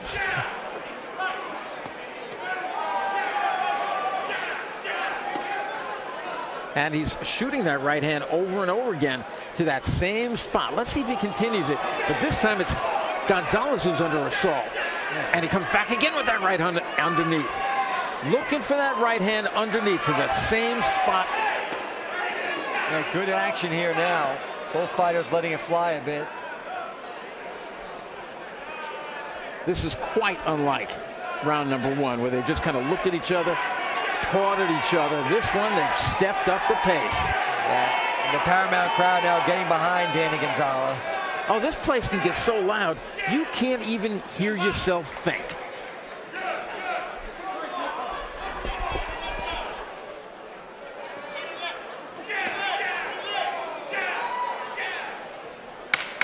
Final seconds of the second round. An eventful second round. Round two in the books. Thank all of our great sponsors tonight. WBAB 102.3, Long Island's #1 rock station.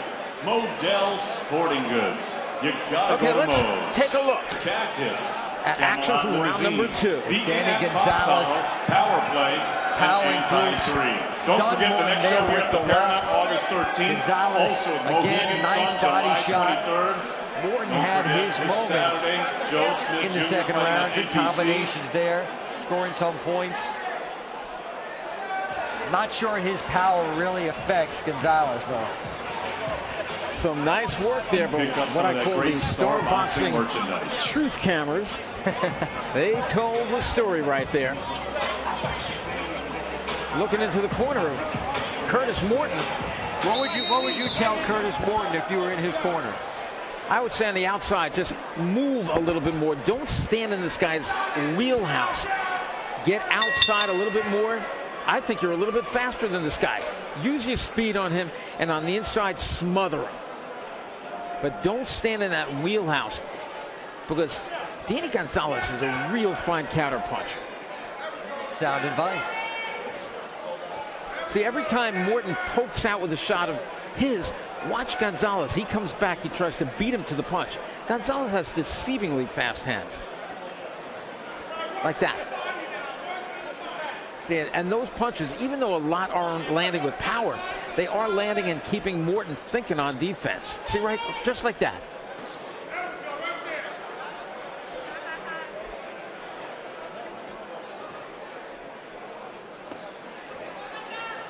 Curtis Morton from Myrtle Beach, South Carolina. Danny Gonzalez from Woodhaven, New York. Nice right hand by Gonzalez. Gonzalez seems to be pretty poised in the ring. He has a plan. He knows what he wants to do.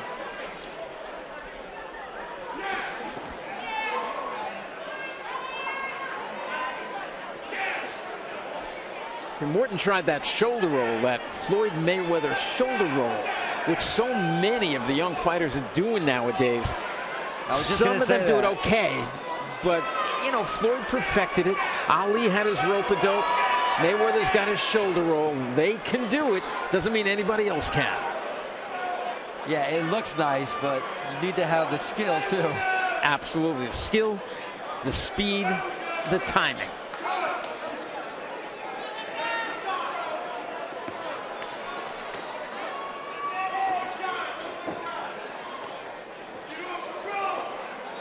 Morton trying to load up on that right hand. He's not a terrific right hand puncher, nor is he a terrific puncher overall. He's got good speed, good timing. I like those jabs. Those are those snappy kind of jabs that I like. Yeah, Gonzalez still has some good body shots.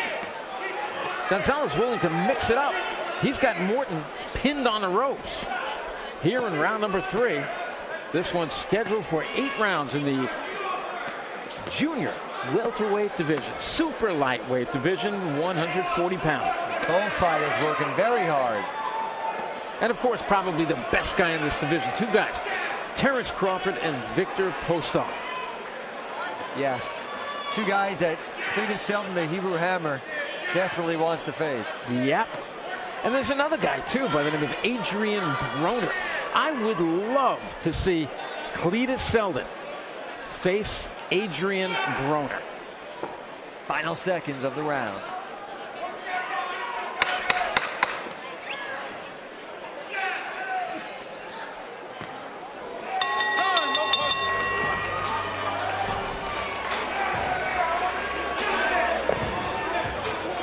And so, 3 rounds are in the books.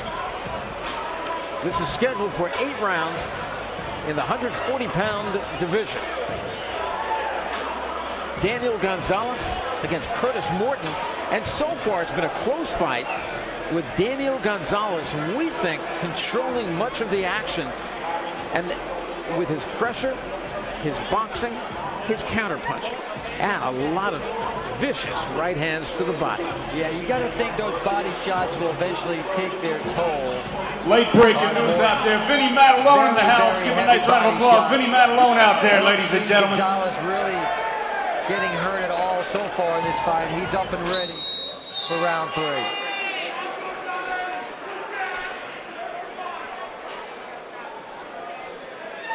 Tony Sciarrentano stands between them. Bell rings, round number 4. Danny Gonzalez in the more colorful shorts, red, white, and blue. And Curtis Morton in the nice looking, but just plain blue, white trim, white belt line. There's nothing wrong with... Not at all. Nice, bold colors, and that's it. Nice double jab by Danny Gonzalez. He's using that left hand really nice, poking it out there, poking it out again, missing with the right hand. Some nice work by Gonzalez as he's on the move. There's that right hand to the body again. He's looking confident. Good footwork. You know, generally, it's not one body shot that's going to paralyze a guy, unless you're somebody like a Tyrone James that hits a guy with one of those wicked body shots. But it's an assortment of body shots which begin to slow a guy down. They paralyze the side muscles. They take your legs away from you. Well, he has scored multiple times with body shots in this fight so far.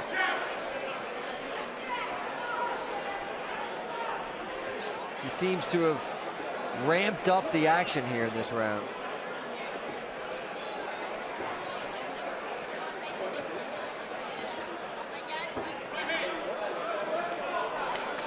That was a good break by Tony Sciarrentano, because Morton was having his head held down. He was able to land a body shot in there, but Sciarrentano got in quickly to stop any more punches from being thrown. Morton's game, I mean, he's throwing punches, he's standing in there, he's moving forward.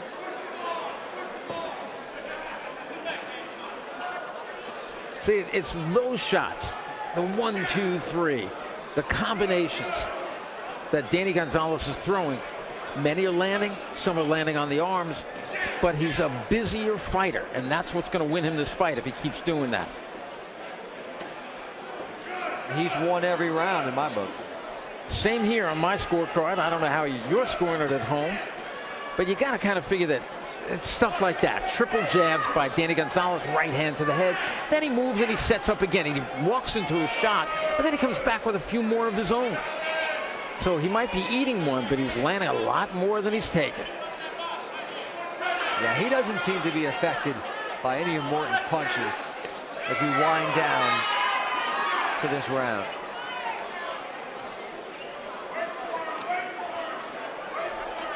When you hear that tap, that's 5 seconds to go in the round, not like in other states where it's 10 seconds at 5 and 4 and 3. End of round number 4. Ladies and gentlemen, don't forget to download the Star Boxing app. Make sure to do that on your smartphone. August 13th, we're right back here at the Paramount and Mohegan Sun, July 23rd. I gotta tell you, I have been impressed with the body work of Daniel Gonzalez. Also, that's what he's been doing all night. Great new Star He's been connecting.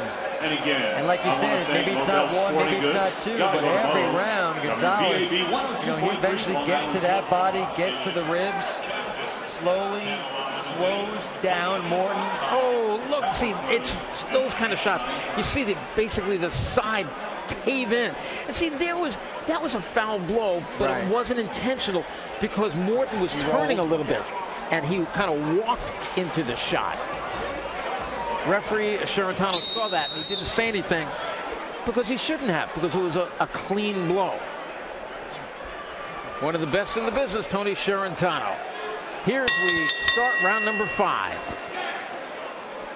Curtis Morton in the blue trunks with the white stripes, the red, white, and blue. Danny Gonzalez. More of those rib roasters. Furious action to start this round.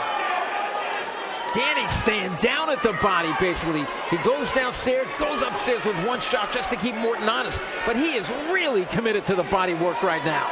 Pounding away. Yeah, something got into both of these guys in between rounds. Somebody wants to end this thing. And it looks like that somebody, his initials are Danny Gonzalez.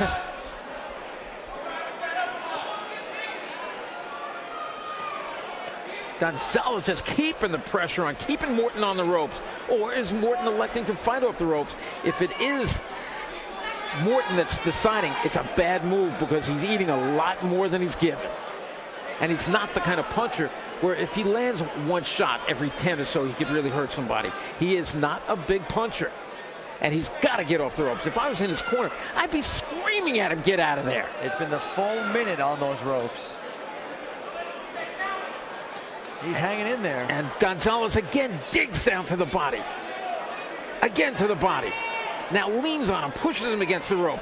Body shots with the left hand, with the right hand. Another body shot, another one. But it's got to tire Gonzalez out to be punching this much. Maybe that's what Morton's banking on. Now let's see if Morton moves over right above our star boxing microphones. He's been sliding along the ropes, coming closer and closer to us. Approaching 2 minutes basically on the ropes. And now they're right above us. Morton punches his way off the ropes with the right hand and is kind of daring Gonzalez to come in. He banged his gloves together. You don't have to dare Danny. He's coming in. There's great action for this round. This has been, especially for Daniel Gonzalez, the best round of the fight.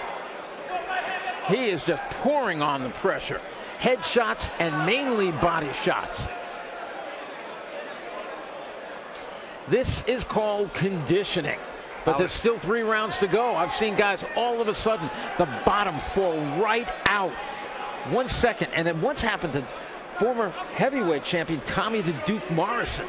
He was going along against Ray Mercer, and just like that, the bottom fell out after Tommy had a great round. So you just never know where a guy's stamina is. But right now, Daniel Gonzalez looks like he's got a full tank.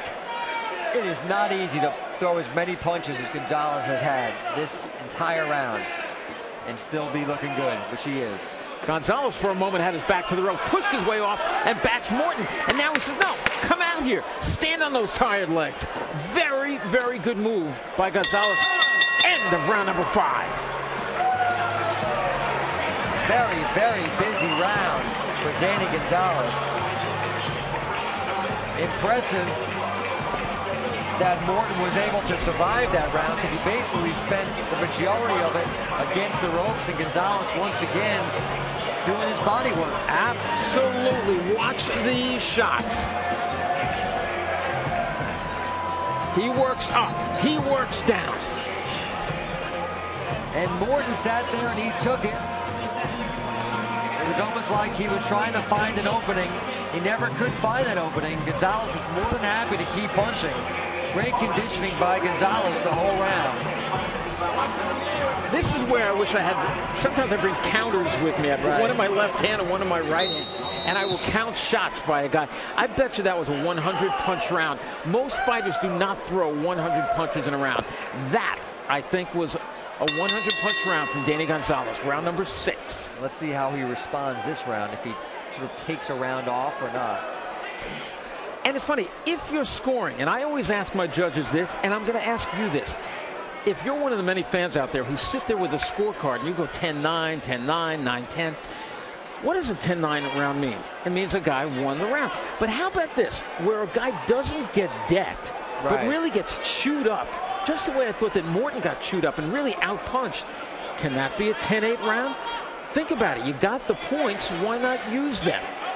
I think that's a great point. I mean, he dominated the entire round. That wasn't a typical 10-9 round. No. That was a much more dominant round without Morton going down. So you should reward Gonzalez for that. And I always used to ask my judges, let me see that. Show me that it was a 10-8 round, that it was different than any other 10-9 round. You bring up some great points. You should be commissioner. I'd like to. And the commission going through some shakeups of their own. Executive Director David Berlin is out, and new Executive Director Eric Bentley is in. Big boxing guy for years. And we wish him all the best in his job as the new Executive Director of the New York State Athletic Commission. Well, Gonzalez has not taken off this round. No, and you know, he's doing a lot more. He's having fun in there. It's like a sparring session right now. He's using his legs. He's using what I call the real estate, moving around in this big ring, going left, going right, throwing shots, backing up and down. Yeah, he's putting in a lot of work tonight. You can tell, like you said, his conditioning is excellent. He's the kind of kid, he lives in the gym, jumps rope, works for hours. They basically, some fighters, you got to drag him into the gym screaming. They got to drag him out of the gym. I don't want to stop yet. Well, whatever he's doing is working. Hard work pays off. Once you get into the ring, nobody's going to help you. He doesn't need any help tonight, though. He got under a shot, then ate a right hand, but he comes back with about 6 shots of his own. Nice body shot again. Morton is wondering, man, I have run into Hurricane Danny here. And look at this, about 6 more shots, and 1 by Morton. Then here comes some more from Danny. Morton, you know, Morton's a game fighter. He really is. And again, that 4-5-4 record just belies. You know, that says he is a mediocre fighter, but a little bit better than mediocre. He will give you a good. Danny is learning from this. Absolutely. And Tony Sheridan a little bit rough. That was as close as Gonzalez has come to going down tonight. As Sheridan pushed him, and he stumbled at the bell. Another round for Gonzalez. A good round for Gonzalez. Light on his feet. Now take a look at this. Tell me Danny is just not doing a marvelous job. There's Gonzalez. And look at him pepper the shots. 1, 2, 3, 4, 5, 6. No comeback at all from Curtis Martin. Gonzalez forcing the action. Basically winning every way you would want to win a fight. He just needs to close it out. This is round number 7. On my scorecard, I've got a shutout, yes. But it's what I call, it's a competitive shutout. That's what I said. I think Curtis Morton is a game fighter. He's tough. He has not looked hurt many times in this fight, but he's not winning. Danny moving those hands again. Just little pity-pat punches sometimes, but they are scoring blows, just touching him right there again. Touch, touch, touch. And again, 2 more, 3 more, 4, 5.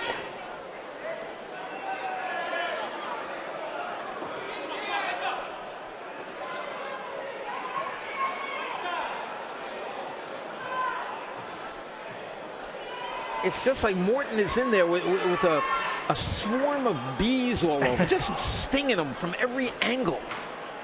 He doesn't really have an answer for what Gonzalez has brought to the table.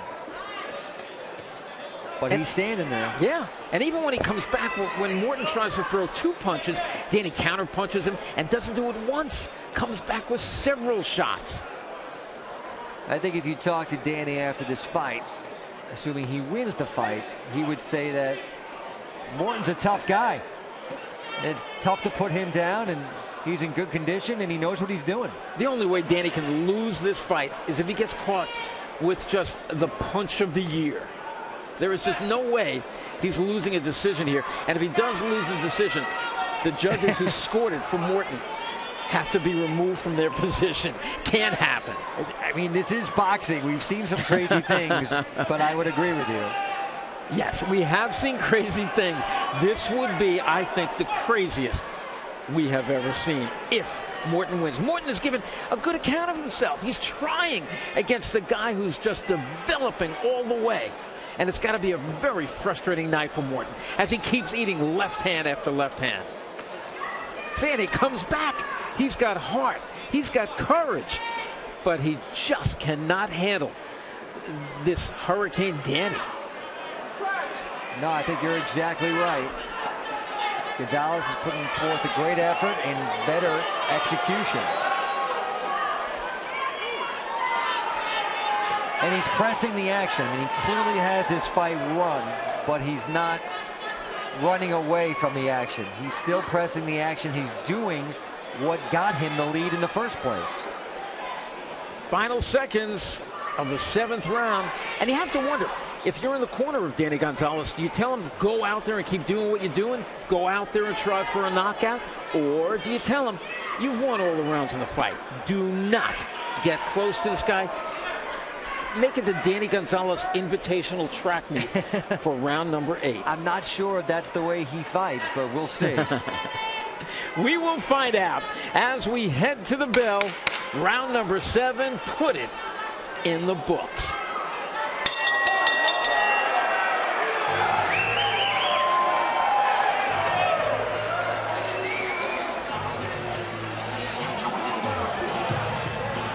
And both guys sit down, take a deep breath as their corners go to work with them.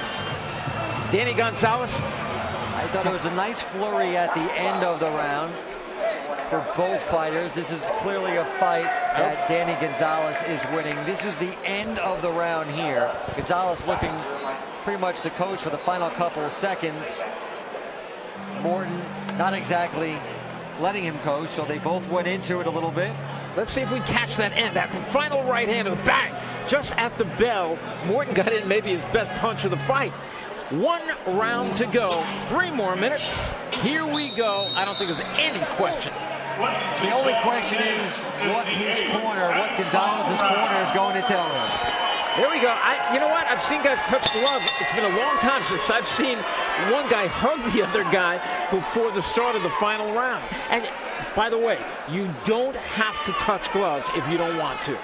But it's good sportsmanship. Yes. A hug is possibly over the top, but I would think that would be after the fight. I remember when a couple of years ago, Victor Ortiz not only hugged, but he kissed Floyd Mayweather a couple times. And one time, when he kissed him the second time, referee Joe Cortez wasn't really paying attention, and Mayweather drilled him with the right hand and knocked him out.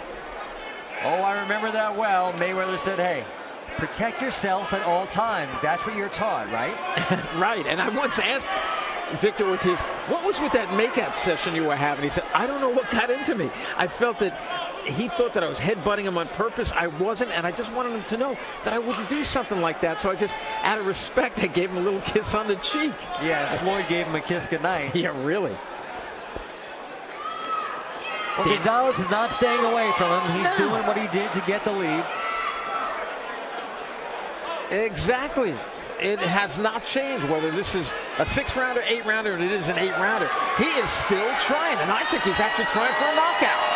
He's got Morton back to the ropes, and he's pounding away, pushes him back to the ropes with the left hand, drills him with the left hand. And now Gonzalez dares him to come forward. Morton does it, so Daniel Gonzalez obliges him again on the ropes. Gonzalez is a strong man. Head down, good body work. I bet you that in every legal area, from the waist up, Morton has been hit on every square inch of his anatomy. From the waist up. I think you may be right. I'm not sure how he's going to feel tomorrow. 1 minute to go in this fight. Gonzalez looks like he wants to end it. And you know what? They are going to have one big embrace.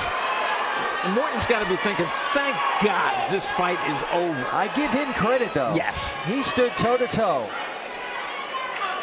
And you know what? He's going to have a record of 4-6-4 after this fight. I I'd like to see Morton again just because of his heart, but I don't want to see him in against a young prospect. I'd like to see this guy have himself a win because he is getting a leather shampoo tonight. Leather shampoo, I like that. Hey, guy, he connected on Gonzalez a couple of times there. I mean, it has been like this all night long. Morgan's a tough dude. Final seconds of the fight. 5 and 4.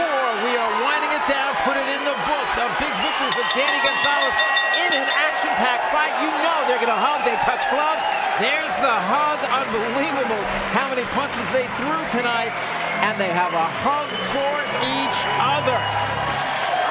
Morton's raising his hands. I don't know if he's raising his hands that he survived or yes, what. That's got to be it, Jamie. I mean, he's raising his hands. I survived 8 rounds with what I've been calling Hurricane Danny tonight. I mean, Daniel Gonzalez threw more shots in an 8-round fight than I have seen in a long time, without even stopping the guy, without knocking him down. But I bet you he averaged close to 100 punches a round, and that is very, very rare. He never stopped, round after round. I don't think he took a round off, and he could have. He could have taken 2 rounds off for his lead, but he didn't. That's a testament to his hard work, and that's why he's undefeated. Well, I've got it as I mark my card here, just a shutout. 10s across the board, 9s on the bottom for Curtis Morton. So I've got it 80 to 72. And that's, I think, it's going to be across the board, too, with all 3 judges. 80-72. You know, maybe one judge will have it 79-73. I don't think so. I think you're going to hear David Diamante. My guess is he's going to say all 3 judges have it scored 80-72. Has to be. Although the first round was a feeling out round. Yeah. And from that moment, Danny Gonzalez took over with one of the best performances of his young professional career. He is ready to take that next step. I mean, this was an 8-round bout. Very impressive. We know who won. Let's make it official. David Diamante will. Ladies and gentlemen, after 8 rounds of action here at the Paramount, we go to the judges' scorecards. James Kinney, 80-72. Kevin Morgan and Tony Palamo both scored this bout 79-73. All 3. Your winner by unanimous decision is still undefeated, representing Universal Boxing, Danny Gonzalez. Well, just as we thought, basically right across the board, one of the judges had it 80-72 as our scorecard had it.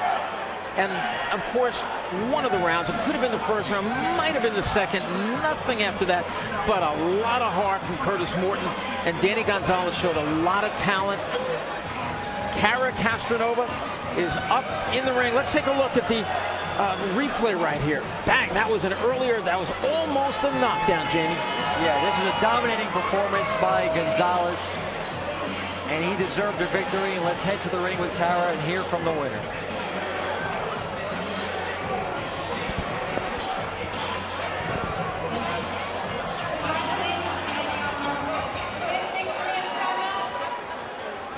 Did you expect this guy to be so tough? Yeah, for a draw, you know, you hold the fight, I expect to see him in the contract. So expect him to be tough, forward. We expect him to keep the shots, so a lot of shots. I noticed that there was a couple times throughout the fight when you were boxing from the outside. I thought you looked really good.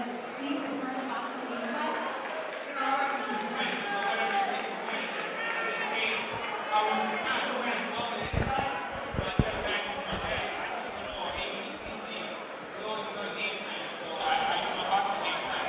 You look great out there. Congratulations, Danny. Love you guys, love Slow Boxing. And take a look at some of this action, basically a shutout for Danny Gonzalez. Yeah, Gonzalez had it all working tonight.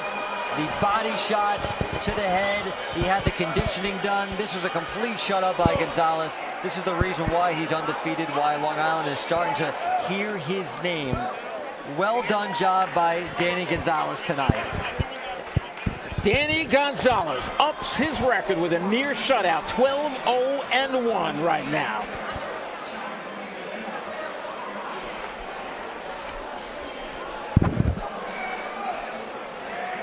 Okay, ladies and gentlemen, we have a raffle tonight. I have the lovely Melissa to tell you a little bit about it. Go ahead. Hi, everybody. So we have two prizes tonight. The first one is actually going to be 2 tickets to the League and Sun fight, which is July 23rd. Okay. All right. 800406. 800406. Okay, so that's the number for the Mohegan Sun tickets. Go ahead and pick for the second prize, which is? So it's back here August 13th, okay? 800525. 800525. Okay, great. So we'll hold on to those. Thank you so much, Melissa. Here's your hat. Appreciate that. Main event coming up next.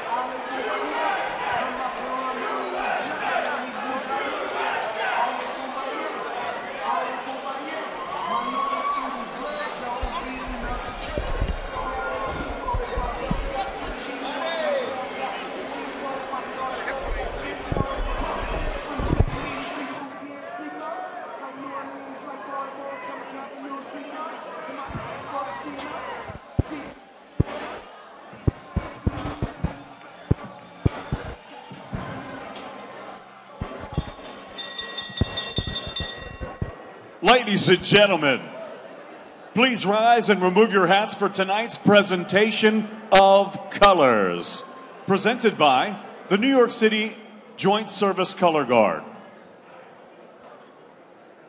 And now, to honor America and salute the men and women serving our country, here to sing our national anthem, PBS television opera sensation straight from Carnegie Hall, ladies and gentlemen, Long Island's own Christopher Macchio.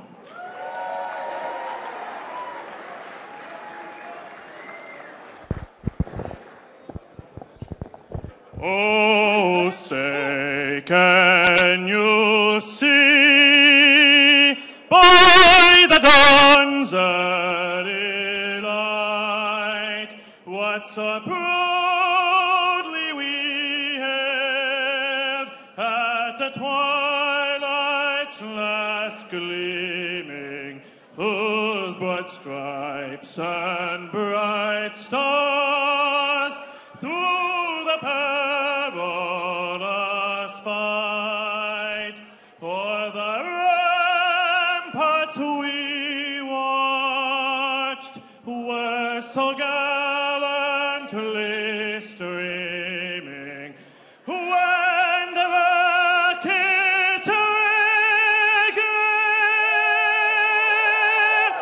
the bombs bursting in air gave proof through the night that our flag was still there. Oh, say does that star-spangled banner yet wave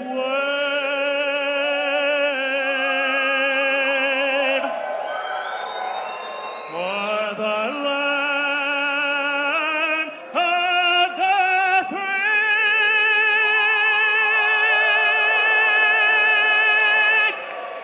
when the home of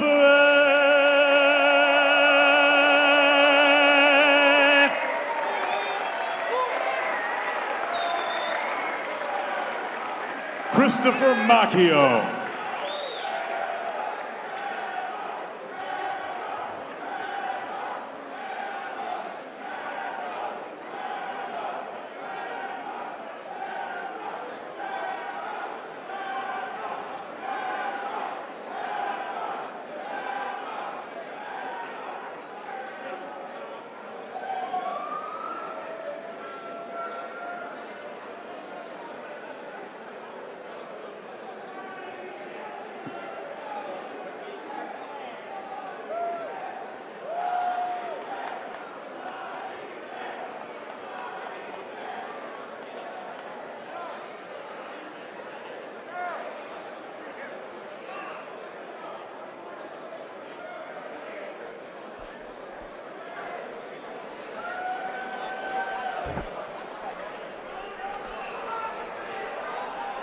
Thank you so much. Congratulations on the induction. Let's go. Let's go.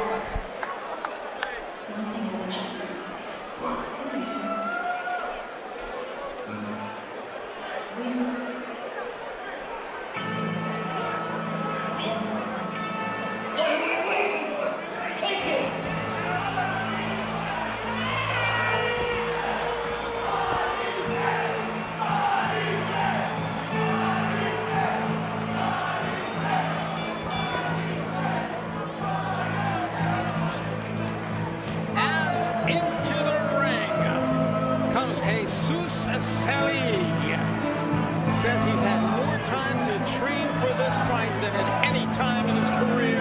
Says he's come in across the country to hand a beating to the local hero, Cletus Selden. Well, this would be a huge upset for Selig, and it would be devastating to Cletus Selden's career, but Selig has a chance. He's got 12 knockouts, 3 straight wins, 2 straight by knockouts. Favorite fighter is Muhammad Ali. Like you said, he's had more time to prepare for this fight than any fight that he can remember. So this is a guy that's ready. Problem is, he's going against the favorite of the Paramount, an undefeated fighter, and a guy who thinks he should be world champion in Cletus Selden. And he said he's had a chance to watch just about every one of the videos that are up on YouTube. In the past, before the internet, guys couldn't watch videos of one another. But with the advent over the last decade or so of the internet, YouTube having every possible video on there, especially of fighters watch each other. The thing is, there's really not much on there on Selden, and there's a lot of Cletus Selden. Selden said he's been watching. He said, I know what his strengths are. I know what his weaknesses are. And he said, I'm not even going to discuss them. He said, because that's like my secret. I know what they are, and I intend to totally exploit every weakness that he has.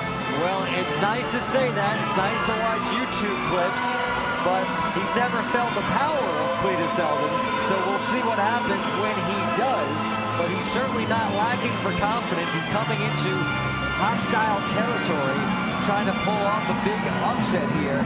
Both guys have power, so this should be a very entertaining fight as we await the entrance of the Hebrew Hammer. Yeah, this is one of the noisiest entrances in boxing. When Cletus Selden comes in, he brings with him an army of fans, and he is on his way from his dressing room. The crowd is psyched. The crowd is basically the anticipation of a guy that you want, as the real American music, which some people may know was Hulk Hogan's theme music back in the day, is blaring through the Paramount, and the Hebrew Hammer, he's pumped, and the crowd is pumped, and he's ready to make his entrance.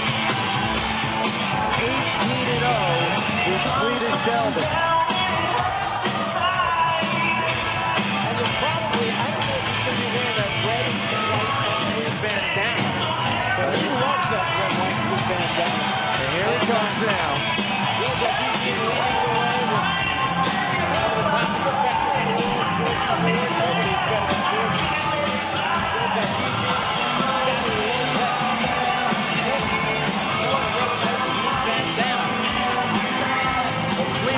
Seldon, you don't know much about him. Undefeated. Fights with power. Think about something. The last time I sat here for the fight, Peter Seldon was at my side. So does that mean you're going to be fighting next? Me? Wow! Let's take a look at the tail of the tape, Danny. All right, Peter Seldon, 18-0. He does it with power. His fights don't last too long. 15 knockouts. He's 29. I talked to him a few days ago. He says he's never been in better shape. He's ready to go, but he's got a tough opponent. Jesus Seelig, look, he's got 12 knockouts. Seelig has had time to prepare for this fight. I don't think this fight is going to go the distance, but I think it's going to be a war. Well, we will find out. We are moments away from the opening bell. Let's go to ring announcer David Diamante. Just came back from a big trip in Colombia. Ladies and gentlemen, once again, good evening and welcome to the Paramount here in Huntington, New York for the featured bout of the evening. And it's all being brought to you courtesy of Joe DeGuardia's Star Boxing. Sponsored by Modell Sporting Goods. Gotta go to Moe's. WBAB 102.3, Long Island's #1 rock station. The Inn at Fox Hollow, Camelot Limousine, Cactus, Anti-3, and Power Play. This bout is sanctioned by the New York State Athletic Commission. Commissioner John Signorelli, Chairman Tom Hoover, Acting Executive Director Eric Bentley. Your three judges scoring this contest from ringside: Kevin Morgan, Tony Paolillo, and Robert Perez. At the sound of the bell, your third man in the ring, Arthur Mercanti.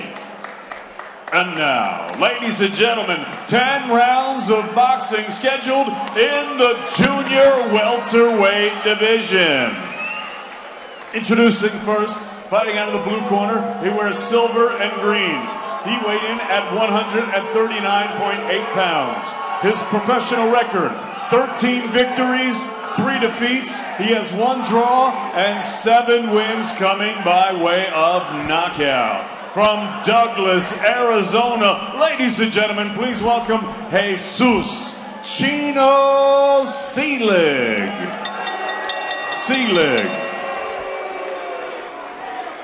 And his opponent across the ring, fighting out of the red corner. He wears the purple and silver. He weighed in at a ready and even 140 pounds. His professional record, a perfect one. 18 fights, 18 victories, 15 of them coming by way of knockout. Ladies and gentlemen, from Long Island, New York, he is the reigning, defending, undefeated WBC International Silver Junior Welterweight Champion. Tonight, engaging in a non-title fight, he is ranked number 4 in the world by the WBC. Ladies and gentlemen, please welcome Cletus, the Hebrew Hammer, Seldon.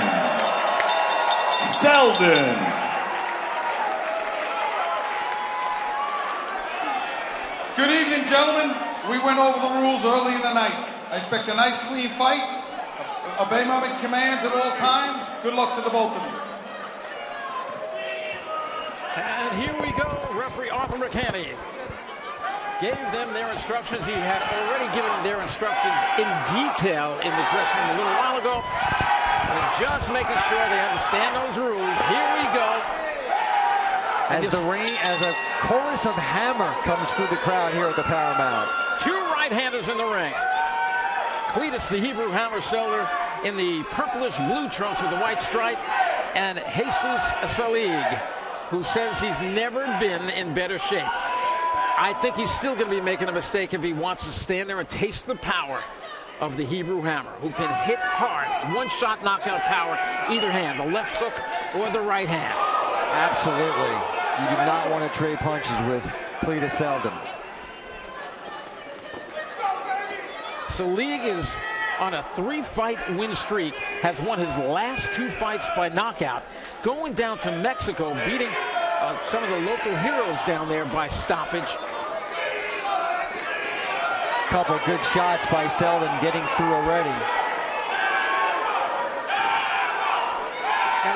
those guys was a very popular guy, Jesus Alvarez, who had a losing record, but still was a very popular guy down there.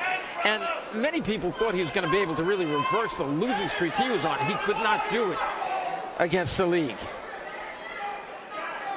But Selig is in, I think, in another league, and that's against Cletus Seldon. Good punches by Seldon there. Both landing right and the left. This is quite a division, the 140-pound division. Junior welterweights, Terrence Crawford, of course, basically leading the pack. Victor Postal right up there with him, holding another title. And, of course, Adrian the Problem Broner. And Seldon believes his name belongs with both of those. And I think that Seldon just hurt him.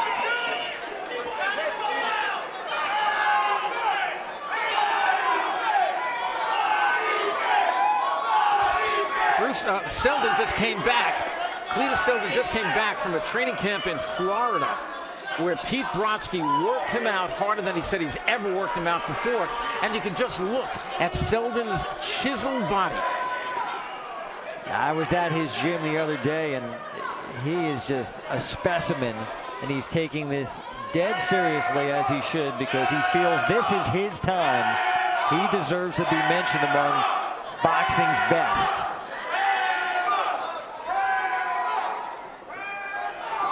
Oh, what a right. Crushing right hand. He was just setting him up for that right hand. How Selig ever got up from that is beyond me. 20 seconds left in the round. I'm like you. I don't know how Selig got up from that. Oh! That is going to do it. It's over. Wow. That's why they call him the Hammer, folks.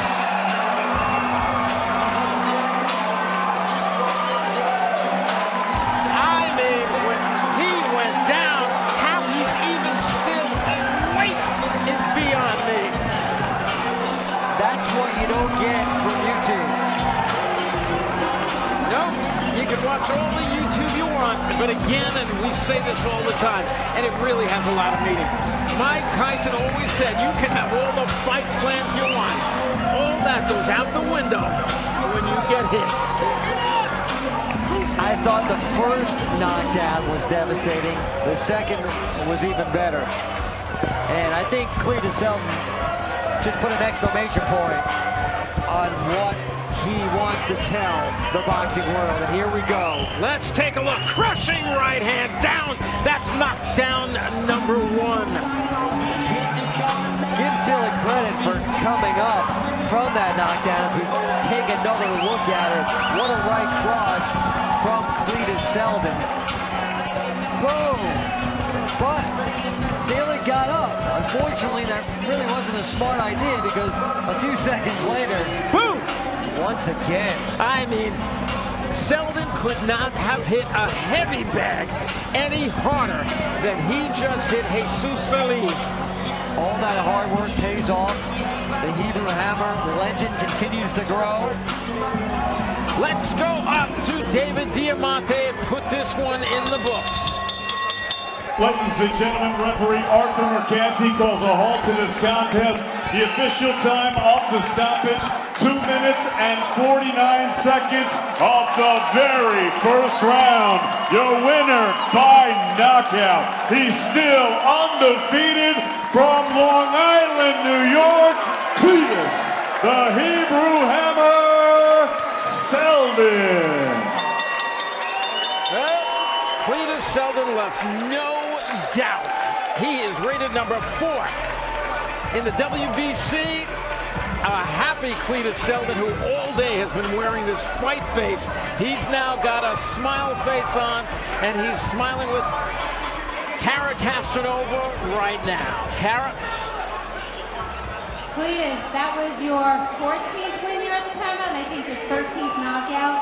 Do you expect to knock these guys out so fast, and do you ever feel bad? Absolutely, I'm the strongest fighter in the world, and Long Island has the best fighter in the world. I will fight anybody at 140 pounds right now. For the past 5 years, I've been busting my butt, and I've constantly been pushed to the side. I am fed up and through with that. I'm at 19-0 now. 15 knockouts. I'm ready to take on anybody in the 140-pound division. Ideally, if you could fight anybody, throw a name out there. Absolutely, I'll fight anybody. I'll go to their backyard, I'll go to their basement, I'll go to their house, I'll go to their grandmothers, I don't care. I will fight anybody, and I will fight them at 140 pounds, and I will put on a show. Call someone out.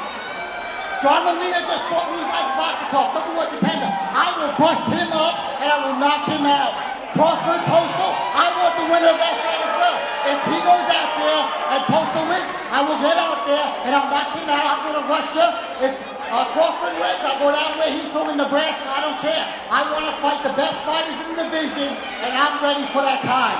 Damn, Cletus, I want to see that. I really do. I like the attitude you have tonight. I cannot wait to see your next fight, and I'm hoping that it is somebody that you want to fight, one of those big fights. I think you belong on ESPN, HBO, and I hope that comes up soon. Absolutely. They get any network, bring them to the Paramount, we can throw on a show that they'll never see again.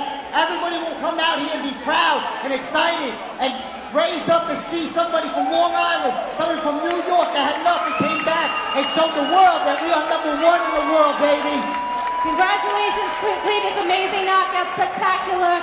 Great job again. Thank you. Thank you, Long Island. You guys are my family. You guys support me. Without you guys, it won't be possible. Thank you. Back to you guys. A very animated Cletus the Hebrew Hammer Selden, now 19-0 with 16 knockouts. For Kara Castronova and Jamie Stewart and our entire crew, thank you for watching, everybody. I'm Randy G, the commish. We'll see you next time.